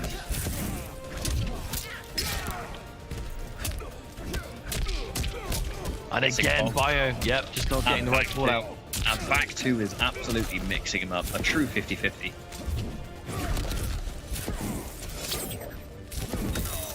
At least the Kano ball's going to leave him at less risk for the damage over time, but big trouble. There's the overhead.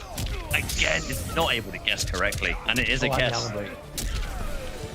Doesn't even need to spend it. It's tournament point, both sides. Come on now. Final round. Now that 50-50 on that back two has been such a consistent problem for Bio. The cancel, you talk about pulling out all the stops for the mix-ups. How about Unjust doing the same thing now? The late jump There it is again. To confirm. That breakaway timing has been catching Bio so much. Oh no, that's just a raw mid. Some damage too. Was that 300 for this almost? Yeah, near enough. He's trying to enforce it. Let's get the right block, the pushback, and the chip. Big with punish, and Unjust doesn't have defensive bar. That's all damage. Both players have to watch out for plus frames. The interaction looks to escape. Ooh, hang on. If Unjust gets clipped by one more thing, he's going to get that fatal blow, which could be dangerous for Bio. Unless, if Bio gets the low, it's over. Tick grab, one more hit will do it. Oh, that's it! And the knife toss. Not the first time he's punished a roll with that today, and that is going to be the first Open Series win for Biohazard in quite some time. You know he's going to be happy with that. Sticking with the Kano Nation until the bitter end. GG's. We saw the reset bracket from Mighty Unjust with the Shiva, but it was close, but not quite close enough. Biohazard's going to be taking first place today. Well played. And hard earned off the back of that grand finals where it was Shiva central. And, you know, like you said, she's very much kind of flavor of the month at the moment. And so many super, super strong players are like, they're starting to put these tools to good use. Shiva is absolutely one of the biggest winners in Ultimate because those custom variations and the fact that, look, Dragon Stance wasn't a move that existed before because none of the variations had it. So now you can kind of take all the best pieces. She's a really good character right now. But I'm really glad to see Bio be able to pull it through. You know, loyalty to the end. Baraka worked really well up until Dragon Stance, and then Kano completely changed things up where Bio made the right perfect calls on the guided stomp and punished it almost every time. Really good job in that final game. I think Bio just did a great job of kind of keeping himself composed because again, we did say before, right, you know, Shiva is definitely a character that is in the eyes of the community right now. Enhanced Dragon Drop definitely has people feeling a certain kind of way about it. You can say that again. But a big part of fighting her in tournament is not losing your cool, right? Is understanding, as annoying as this Dragon Drop stuff is, ultimately none of it is guaranteed. And if I guess right, I punish her. You know, it's irritating and it's a very ugly thing to watch for sure. But fundamentally, if you're playing against it, you know that if you do guess right, you will be able to make it miss and you will be able to punish her. And we saw Bio do that more than enough times for it to make a huge difference there. And that really was what it boiled down to. Bio able to clutch it out at the end. It was hard fought. It was close. By no means was it an easy win for him, right? But definitely worth it. Yeah, and that does mean that for this, I actually think both times that Bio has won Open Series, he's had to double eliminate Unjust to do it. which is impressive in its own right. And let's I not think forget, he's done that in both times he's won. and the double elimination today, grand finals, he had to fight the Shiva, but he had to fight the Jackie, and he had to fight the Sub-Zero. He went through a lot of Mighty Unjust's best characters and was able to take that win. Thoroughly impressive and well earned. And, you know, of course, final shouts, I think, to Night Stalker 21, because an Open Series debut, getting a top 3 finish, that is not too shabby. And with a fan favorite like Terminator, definitely good stuff. But before we close out tonight, I kind of want to really tell everyone about what's happening still throughout the course of this month. In fact, there are more Open Series tournaments to take place. You can find them here on front of your screens. We have one more Invitational of February, and then the monthly finals at the end of the month. BB Tag, Undernight, and Soul Calibur all have their monthly final action as well. You can check those out on the PlayStation, Twitch, and YouTube as well, if they're the games that you enjoy. But unfortunately, folks, good day of games, really fun day of Mortal Kombat, but that's all we have time for. I want to express a massive thank you to Sony and PlayStation for continuing this Open Series. You know, the PS4 tournaments in general has been wonderful for the FGC, especially during these kind of online moments. You know, late at night here, 1:15 in the morning here in the UK, and I would not rather be doing anything else. It's a really fun time. I really like these Open Series tournaments. I like watching players give it their A game every single week, and the Mortal Kombat community lives on. I think apart from that, Mustard, shout outs to the lovely people tuning in. As always, the show is better with your presence. And final thank you to the production teams behind the scenes making these broadcasts work during these trying times. My name is Ketchup, joined by Mustard. This has been the PS4 Tournament's MK11 Open Series. We'll see you same time, same place next week. Much love, peace out, and take care. See you later.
PlayStation.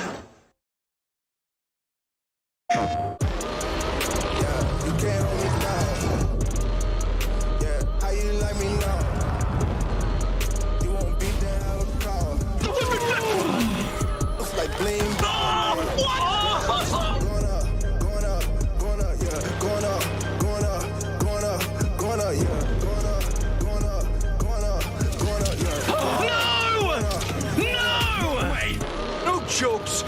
gimmicks, just combat.